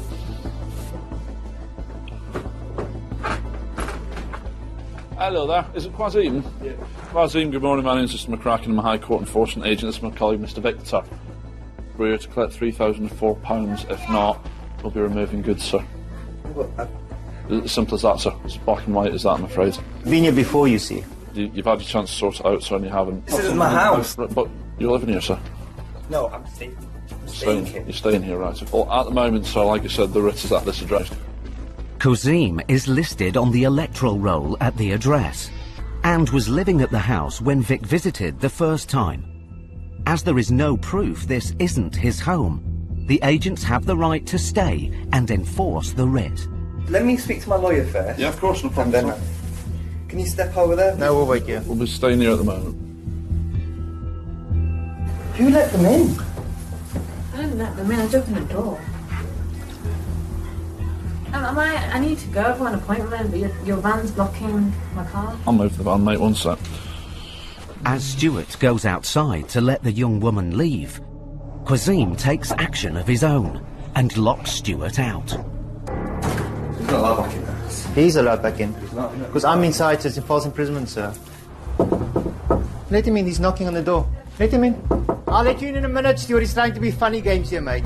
Alright. Do you want to let him in, mate? I want to name my lawyer first. Okay. Lead my colleague back in the house. Listen, can I... With Quasim distracted on the phone, Vic lets Stuart back into the house. Who's this? My solicitor. Is it your solicitor? Hello? Hi, mate. Good morning, sir. You okay? Morning, yeah, not bad. But just on this one, just to let you know, we made an application to have the judgment set aside. Okay.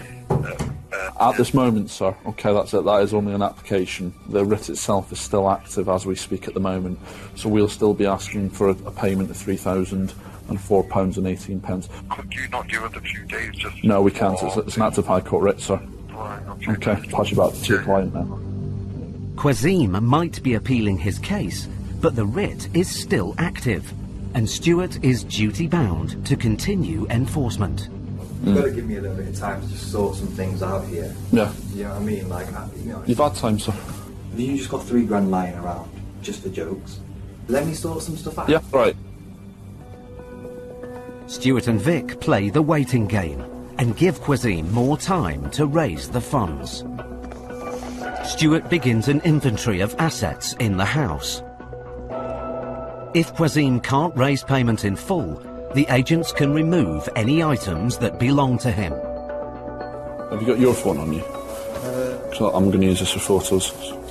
He still wasn't making a payment, so we still have to apply the pressure. People seem to think that debt follows just people who are poor, who are financially struggling, that have got nothing, but it's far from it. Big houses, small houses, debt can follow you anywhere. Quasim still hasn't made the agents an offer. Payment in full, because we're wasting each other's time here. I physically don't have the money for Well, you're going to have to raise it that. then, sir. After more than an hour in the house, Stuart's patience has run out. As a last resort, he starts to move goods into the hallway, in the hope that this strategy will prompt Quasim to finally settle his debt. But then, Quasim's father arrives home. Oh, hello? What you fucking doing here? What's up, sorry, sir? Are you It's not father? his house. Right. How you say it's fucking, that's his goods. Yeah, no, I understand. That's not his house. Okay. It's my son's other house. At the moment, we haven't seen any evidence to say that it doesn't belong to him. What evidence do you need? I sent We you need- evidence that's my son's house. We need a sales receipt, sir. Which sales receipt? Yeah. Which He's already sales off. He's receipt? already, sorry. It belongs to my son. Don't Right. please touch anything. Okay, just calm down, sir. He needs to make a payment. That's his problem. Okay. Just call it. That's his problem. Can you talk to him and ask him if he can make payments? No. Quasim's father has phoned the police. Yeah, that's my house. They just come by force to my house. That belongs to my son. He's not really living here. Been over this now since we've been here, so the best thing to do is make a payment, sir. Why the fuck can remove the good? Does not belong to him. Yeah, you just come here and tell them. What started as a routine job has turned into a volatile situation. But with Quasim still not offering to pay, will Stuart and Vic be able to resolve this case peacefully?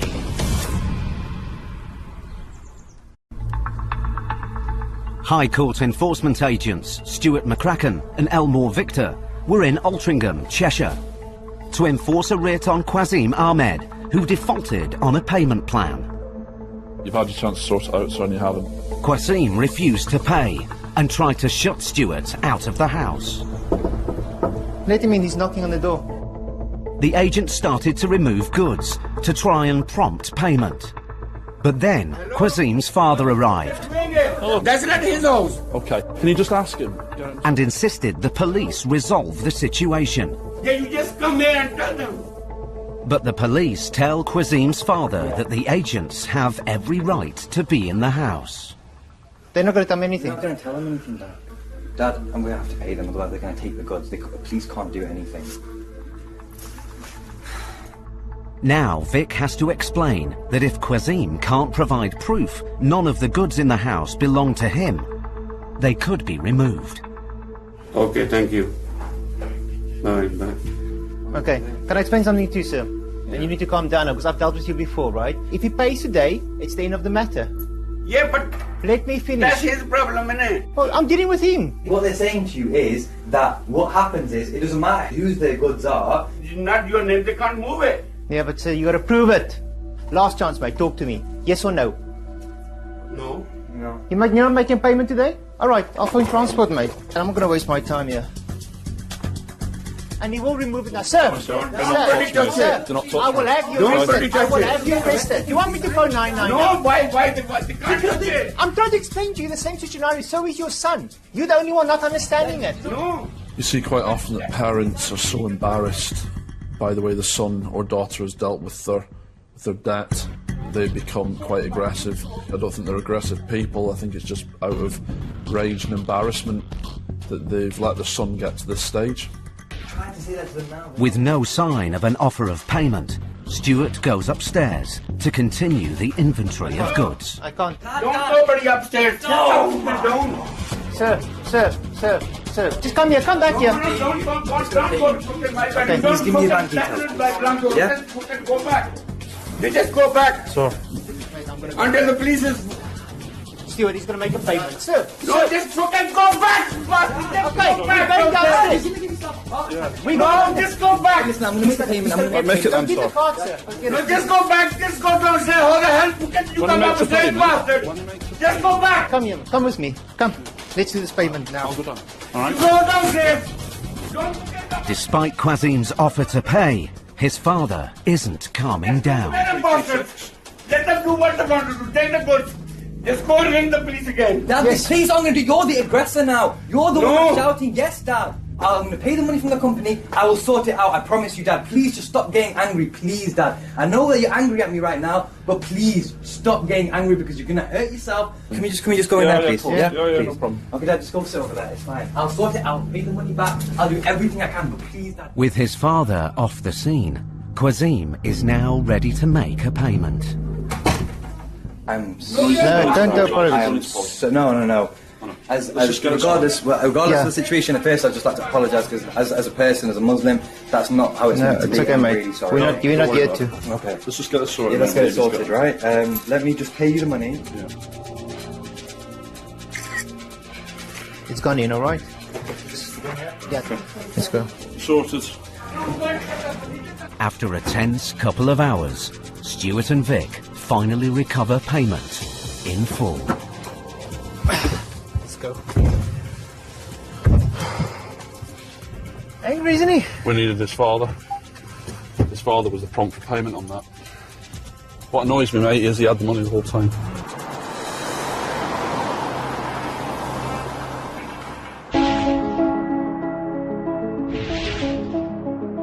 On average, UK couples spend more than £44,000 when they divorce or separate. It takes nearly a year for financial issues to be settled, with many ex-partners taking each other to court.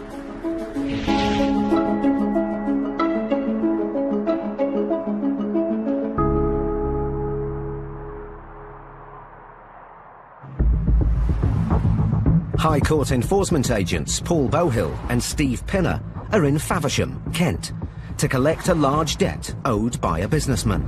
Today we have a writ of control against a Mr. Hawkins, Mr. Paul Hawkins. Mr. Hawkins used to own 2 companies with his former partner, Alison. She claims that she remortgaged her house to invest money in the businesses. When the relationship ended, a judge ruled that Mr. Hawkins must pay back all the money she'd invested. But Alison claims that he failed to keep up the repayments. So the case has been escalated to the High Court, and Mr. Hawkins must pay the £45,000 that he owes her today. So looking for a BMW? I'm looking for it now. It's a YF plate or something, isn't it? It's a silver one. Alison has told the agents her ex-partner owns an expensive car. Yep, got it. See, it's in the corner. The estate. The agents block the asset in. If Mr. Hawkins can't or won't pay the £45,000 he owes, his car could be seized to help pay off the debt. The agents have come to the security company they believe he currently owns, Howfield Response, which he set up without his ex-partner. Are you Miss Hawkins? Yes. My name is Paul Bowhill. Hello. We have a writ here. Maybe you need to step outside. Yeah, perhaps I do, because it's the work environment. The writ is for 45,000, I'm sure you know. Yeah, I'm personally going bankrupt on Thursday. It still doesn't stop the enforcement action. We're told that the silver BMW in the corner belongs to you. Yeah. Personally. That is now under seizure. Right. Is there any possibility that this money could be paid? My ex knows I can't pay 45,000 quid, despite her keeping the house and just about everything else. No chance. She knows that. Mr. Hawkins' car is worth £6,000, a fraction of the £45,000 debt they came for. So Paul needs to look for any of the goods he can seize, including assets from his security business. But the woman in the office has some unexpected news. Who are you? I'm the director of this company. OK, so I've tried. I mean, I understand your hostility, but I'm here to try and resolve this. The woman is Mr. Hawkins' sister, Jackie. She claims she now owns the company, Howfield Response, and all its assets. But Paul needs proof. OK, so there should be an asset register first and foremost, probably. But the second and most important thing is there'll be a bill of sale for the business or a bill of sale for the assets. While Jackie starts to look for documents to prove she now owns the business and all its assets, Steve heads out to the BMW with Mr. Hawkins to clear it before it's taken away. Done everywhere. Door panels, backs of seats, central console. Mr. Hawkins claims that it's him and not his ex-partner who's been left out of pocket since they split up. We were together for 10 years. We're engaged. You know, she's sitting in a house that I basically did 99% of the work for over a 10-year period, and now I'm left with nothing. And she still wants to have something off my table that I haven't got. I left that house with a bed, nothing else but a bed and my Xbox. Life is pretty wrong and pretty crap. When it's a bitter dispute, you can't take sides because you don't know who is actually to blame. You've only got two sides of a story. You can guess, but you actually don't know the honest truth. Back in the office, Jackie has shown Paul enough evidence to prove she now owns the company. But she's struggling to provide paperwork to show that she now owns the assets in the company too. Without the appropriate backup paperwork, we could theoretically take everything out of the office that is got any value at all, and it would shut you down. It's just potentially a total disaster. It seems that the assets in the company have not yet been legally transferred to Mr. Hawkins' sister, Jackie. We haven't got it. We haven't got the money, we haven't got the proper bit of paper. We were just trying to make a living in life and trying to move on. So, what do you need to do? Well, we need to ring our office and potentially to get a removal contractor in to take the stuff away. With the future of his business at serious risk, Mr. Hawkins tries to raise some funds. Since splitting up with Alison, he has married, and his new father-in-law offers to pay £10,000 towards the debt. So if you take the car at £6,000 and 10 grand, that's 16 grand. 10 grand doesn't, I don't think they're going to go for that, would be my opinion. Can they say to her, you're gonna basically put 4 other people out of work? They won't listen to that, Paul. Mr. Hawkins' offer of £10,000, together with his car, is only a third of the £45,000 debt. Paul keeps the pressure on. I'll throw a ball in the air here. If you were to say half the bill... It's just not there. If it was just me, I'd say, well, fuck it, take it then, I'll go and climb McDonald's. I can't believe that she has gone this far with it. don't want to give her a fucking penny if in 6 months down the road it just all collapses because we've If you don't, way over and above. if you don't make an acceptable offer to them today, it'll collapse today. Debt is non-discriminatory. It will affect people from the apparently poorest to the richest of people. The effect is the same. It's devastating and it's going to change their life. Minutes later, Mr. Hawkins makes a second offer. 10 grand today, Yeah. and then 15 grand over. Okay, no, we'll keep talking, because that's sense. Yeah. Right, do the offer, 25, the car, 10, and 9 over 10 months. I'll go and discuss it. Mr. Hawkins' offer is £20,000 less than the £45,000 claim. But it's his final offer. Paul calls the office to check if it's acceptable to the claimant. The offer is valuing the BMW at 6 grand, 10 grand as a building society check. And then £9,000 to be paid over 10 months, making a total of 25,000, which is final settlement of this whole issue. 15 minutes later, Paul hears back. Thank you very much. Take care, Jane. Bye. Okay, all systems go. It's acceptable, the whole thing. Half an hour later, Mr. Hawkins' father-in-law arrives to pay the £10,000. That's your bit of paper. Thank you. With a payment plan in place, the case is resolved, for now. Paul, I know it hasn't been a pleasure meeting you, but, you know, Stranger things have thank you for saving the day. Take care. Take care. Bye-bye. It's been a successful job for Paul and Steve. It started off with £5,000–6,000 for the car and ended up with 25. The success of what we do is tied up with the reality that we will not take no for an answer.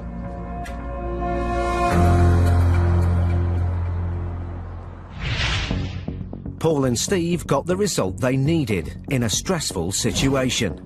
But in Stuart and Ian's next case... Now shut up! Don't tell me to shut up, sir. They meet a man whose debt is turning his life upside down. Please go away, leave me alone, don't look at me! Go out the back! I'm staying here, sir.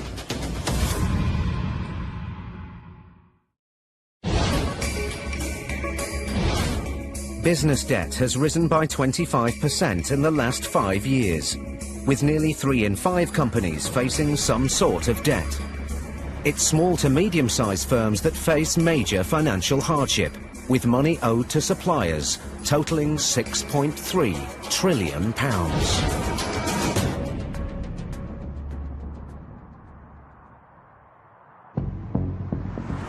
High Court enforcement agents Stuart McCracken and trainee Ian Taylor are in Stone, Staffordshire, to collect nearly £4,500. It's owed by Brian Hitchin, an optician, to an equipment supplier. Yes. Let's hope he's not blinded by the writ. See what I did there? Optician. Oh, yeah, blinded. I think that's the one there. If Mr. Hitchin can't or won't pay, the writ instructs Stuart and Ian to collect full payment or remove assets to cover the debt today. Good morning, sir. We're after Mr. Hitchin.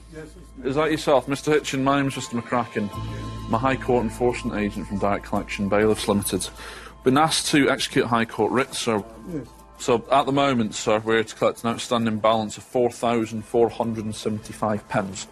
If not, I'll have to do an inventory and have goods removed. Of course you can. Of course you can. No problem at all, sir. OK, that's the total outstanding balance there, sir. And there's the High Court writ. Would you mind going out then somewhere? We won't be, sir. We'll be staying here at the moment because we have got a writ to execute.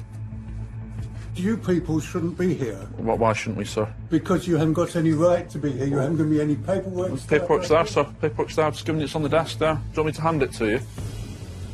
It's a CCJ, sir, that hasn't been paid, so they've transferred it to the High Court for us to come and execute.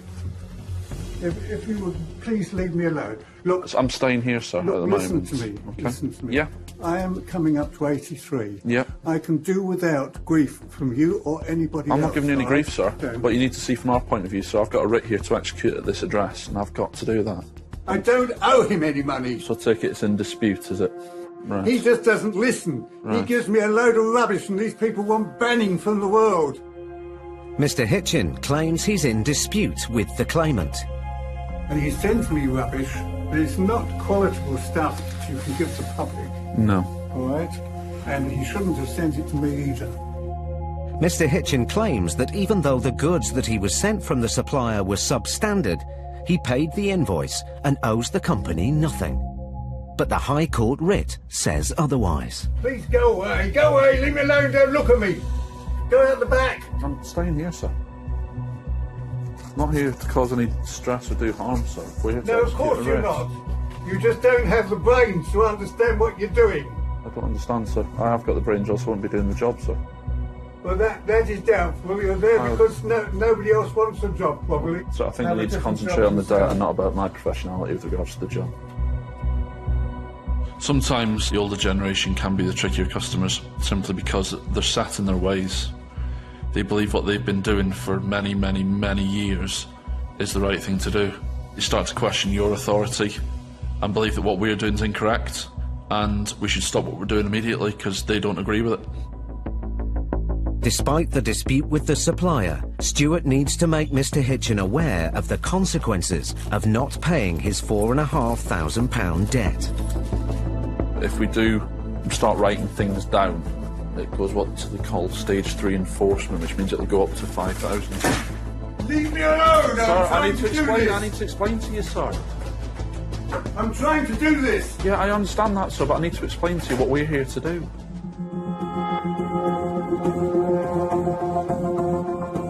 People don't deserve to be treated like this. Do you not understand? No, I understand that, sir. But at the moment, sir, like I said, we can talk all day long. I just want to get this settled, okay, and leave you to get on with the rest of your day. Are you able to make payments, sir? Yes, I can. Okay, that's fine. Now shut up! Don't tell me to shut up, sir. There's no need to be like that, right? If you can make the payment... You don't expect to see elderly people being so emotional in this situation. It can be quite hard. But we've got a job to do. I shall have to ring the bank and see Okay. how much money I've got. Mr. Hitchin finally starts to try and raise some funds. But if he can't come up with an offer the claimant will accept, the agents will have to remove assets from the shop. I am in a terrible mess, Debbie. Could you tell me what the balance on my account is, please? I've got... Is this the amount on here? 3,200 and... No, it's 4,475. They're all crooks, these people. I know that they've got to make a living, but why can't they make a living out of sweeping the street or nursing elderly people? Is that all? The VAT hasn't been paid. 800 and... It's not good news from the bank. Right, now the best I can do is £1,000. It's not going to be enough, so we'll have to take control of goods, I'm afraid. All right. And if we do take control of goods, sir, it goes up to 5,534. Mr. Hitchin's offer of £1,000 is not even a quarter of what he owes.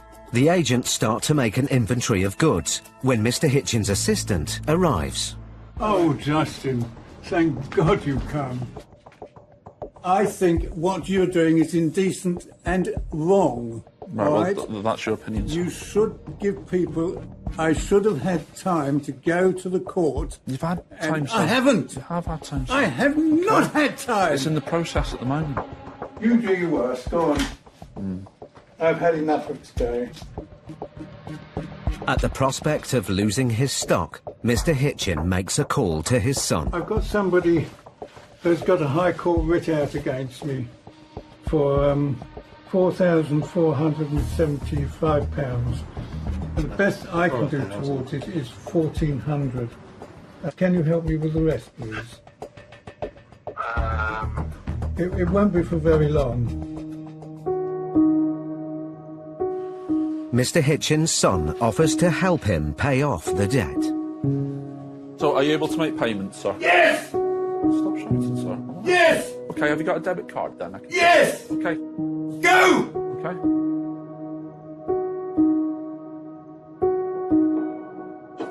How much, sir? Is All it of it. All of it. Finally, Mr. Hitchin pays off the £4,500 debt in full. It's on there. Just pen number there, please.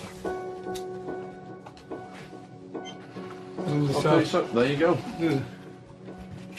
So that's it paid in full. Yeah. Thank you very much for your time anyway, sir. Okay.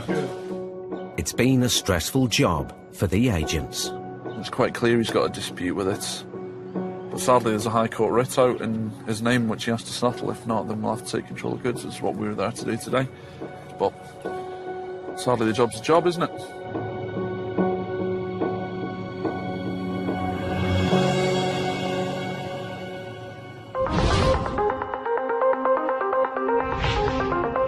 Damage to rented properties is one of the leading causes of disputes between landlords and tenants. 1 in 5 rented properties have been subject to vandalism, with broken appliances and lack of cleanliness being the most common causes of damage.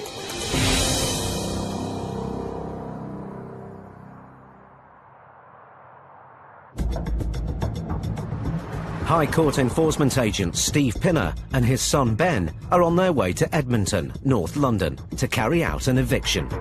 So, this morning we have a writ of possession against Miss Tony Robbins, and it looks like it's going to be a HMO property with multiple occupants, as their address for enforcement is actually a room. Oh dear. Room 4. The tenant, Tony, has lived in the bedsit for 18 months.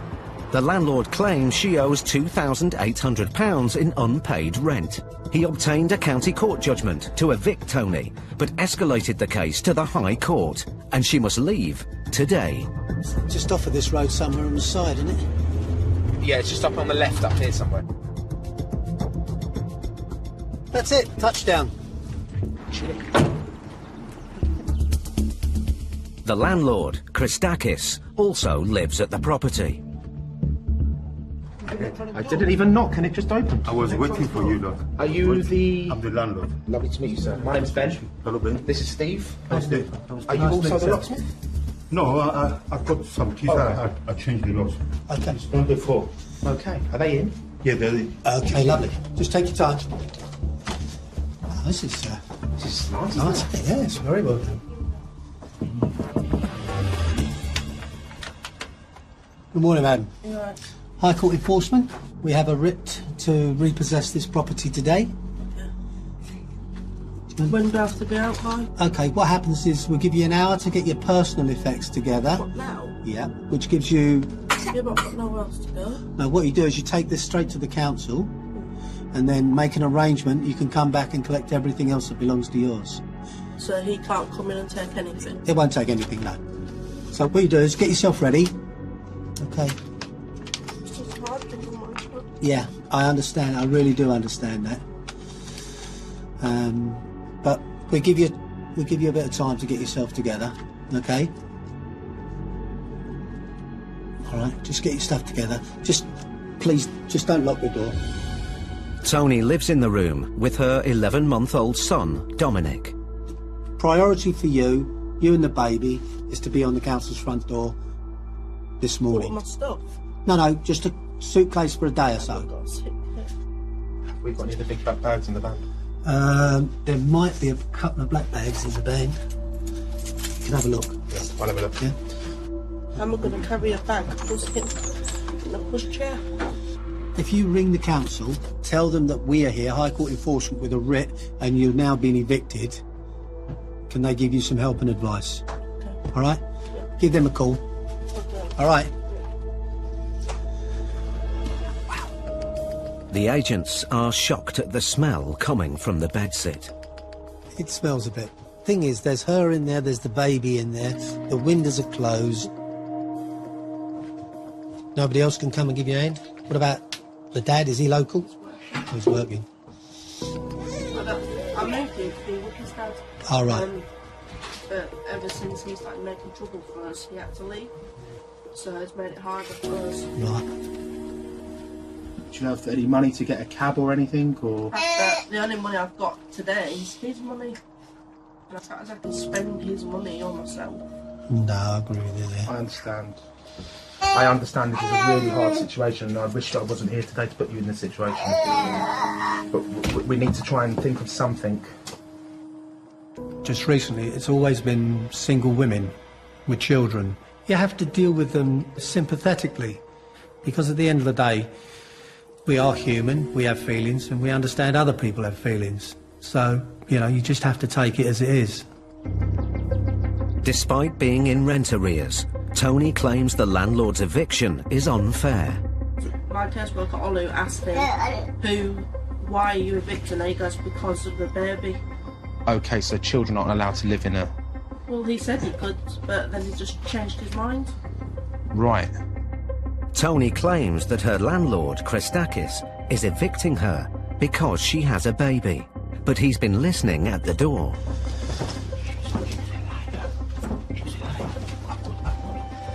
He wants Steve to hear his side of the story. When they came here to rent the place, she's fat woman. So I said to them, on the tenancy agreement, it says no children. I didn't know she was 4 months pregnant. So she come and live here. And then when she had the baby, she says to me, I want you to evict me so I can get a council flat. I said, what? I said, evict you, but you got a baby. So she says to me, I don't care. I'm not going to give you any rent unless you give me a letter evicting me. So I gave her a letter saying no children in the house. Christakis claims that he agreed to start the eviction process, as Tony requested. But after that, he claims she started to mistreat the property. She says to me, this is a shitty house. I says, my dear, if it's a shitty house, please go. She put shit in the wash basin, and it was blocked. And I had my plumber here. My plumber came here about 20 times, fixing that room. Okay, let's see if we can resolve this. Please get it out of my house, please. The agents are caught in the middle of a dispute. With so much ill feeling between landlord and tenant, will Steve and Ben be able to keep this eviction on track?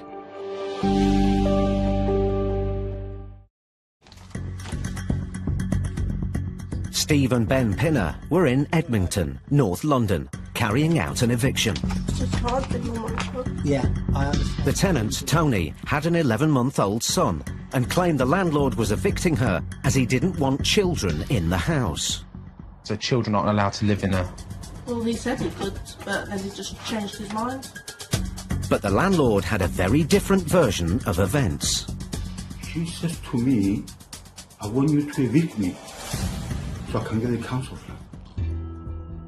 Now, despite the dispute, the agents must make sure that Tony leaves today. Wow. Okay, so... This isn't well here at the moment. All you need to take right here, right now, is enough clothes to last you a couple of days. Well, leave my stuff here. Yeah. No chance. Not with him. The problem I'm saying to you is we can't stay here all day. Not my problem. I'm... Why didn't he give me notice that you're coming today? Basically, the way it works is the county... But you just come and evict me within an hour. I'm afraid so. That's not our rules. This is really hard, but I'm going to have to be really frank.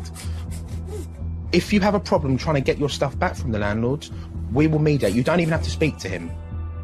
Your priority is getting you and your little one to the council to get some sort of emergency accommodation. If I leave it here, he won't let me back in to get it. I guarantee you he will.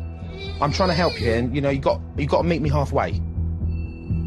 Steve steps in to mediate with the landlord. She is concerned that you won't let her get her stuff, come back another day and get her stuff. Yeah. That's not going to be an issue, is it? No. As long as we phone the police when she comes here, so when she comes into my house to get her stuff, she goes out again. Oh, yeah. Because I don't trust her, she would try and stay again.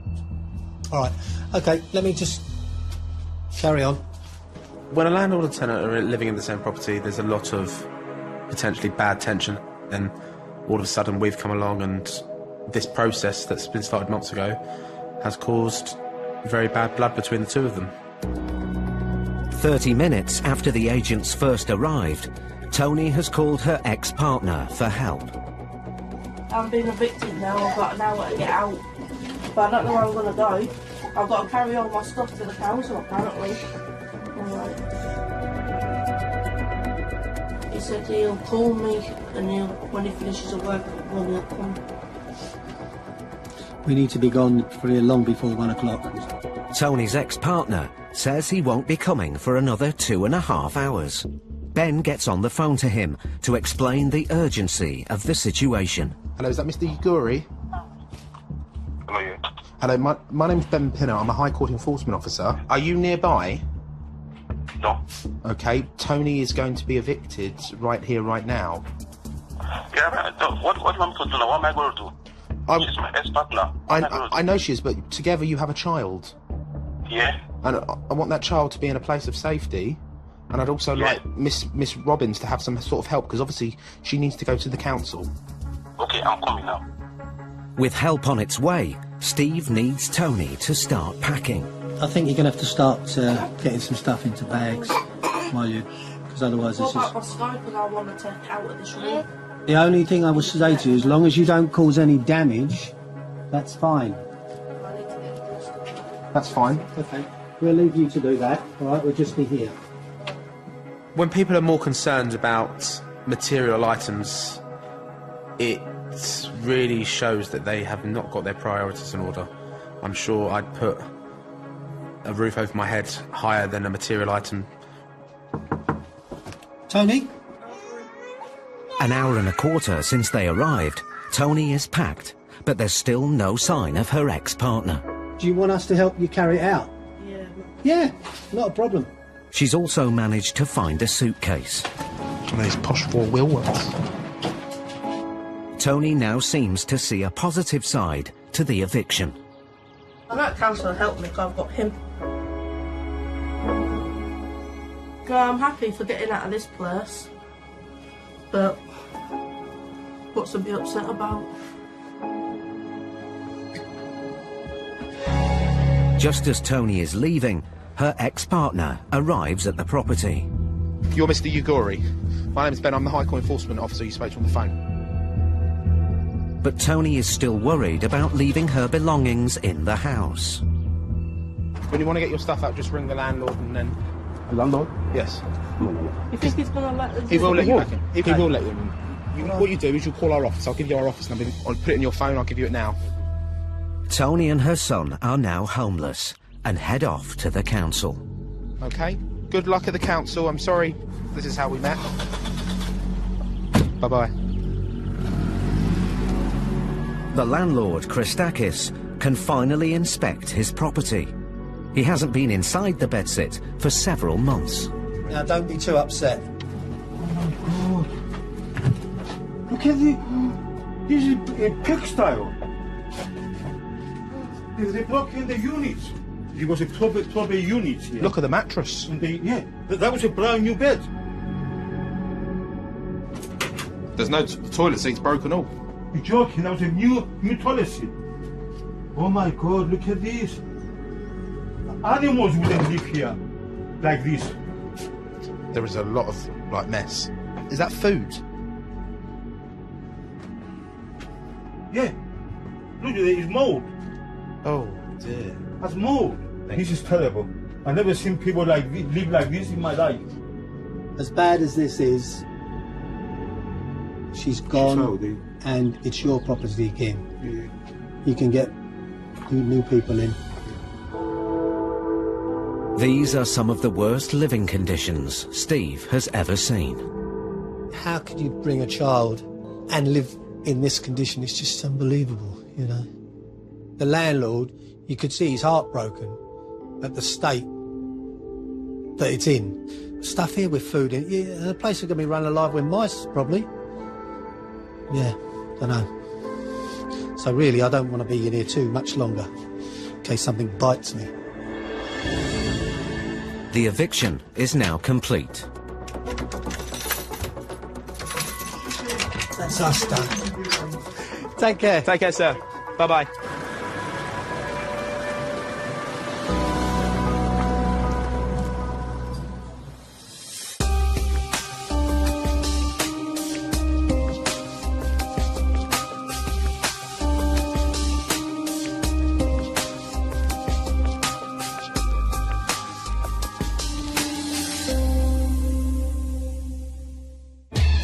Next time, Stuart and Ian meet a builder whose debt causes a family crisis. I've just had to send my daughter in bits. Do you know how that feels? Makes your job harder when there's kids involved because no kid really wants to see you, really. And get the runaround on a farm.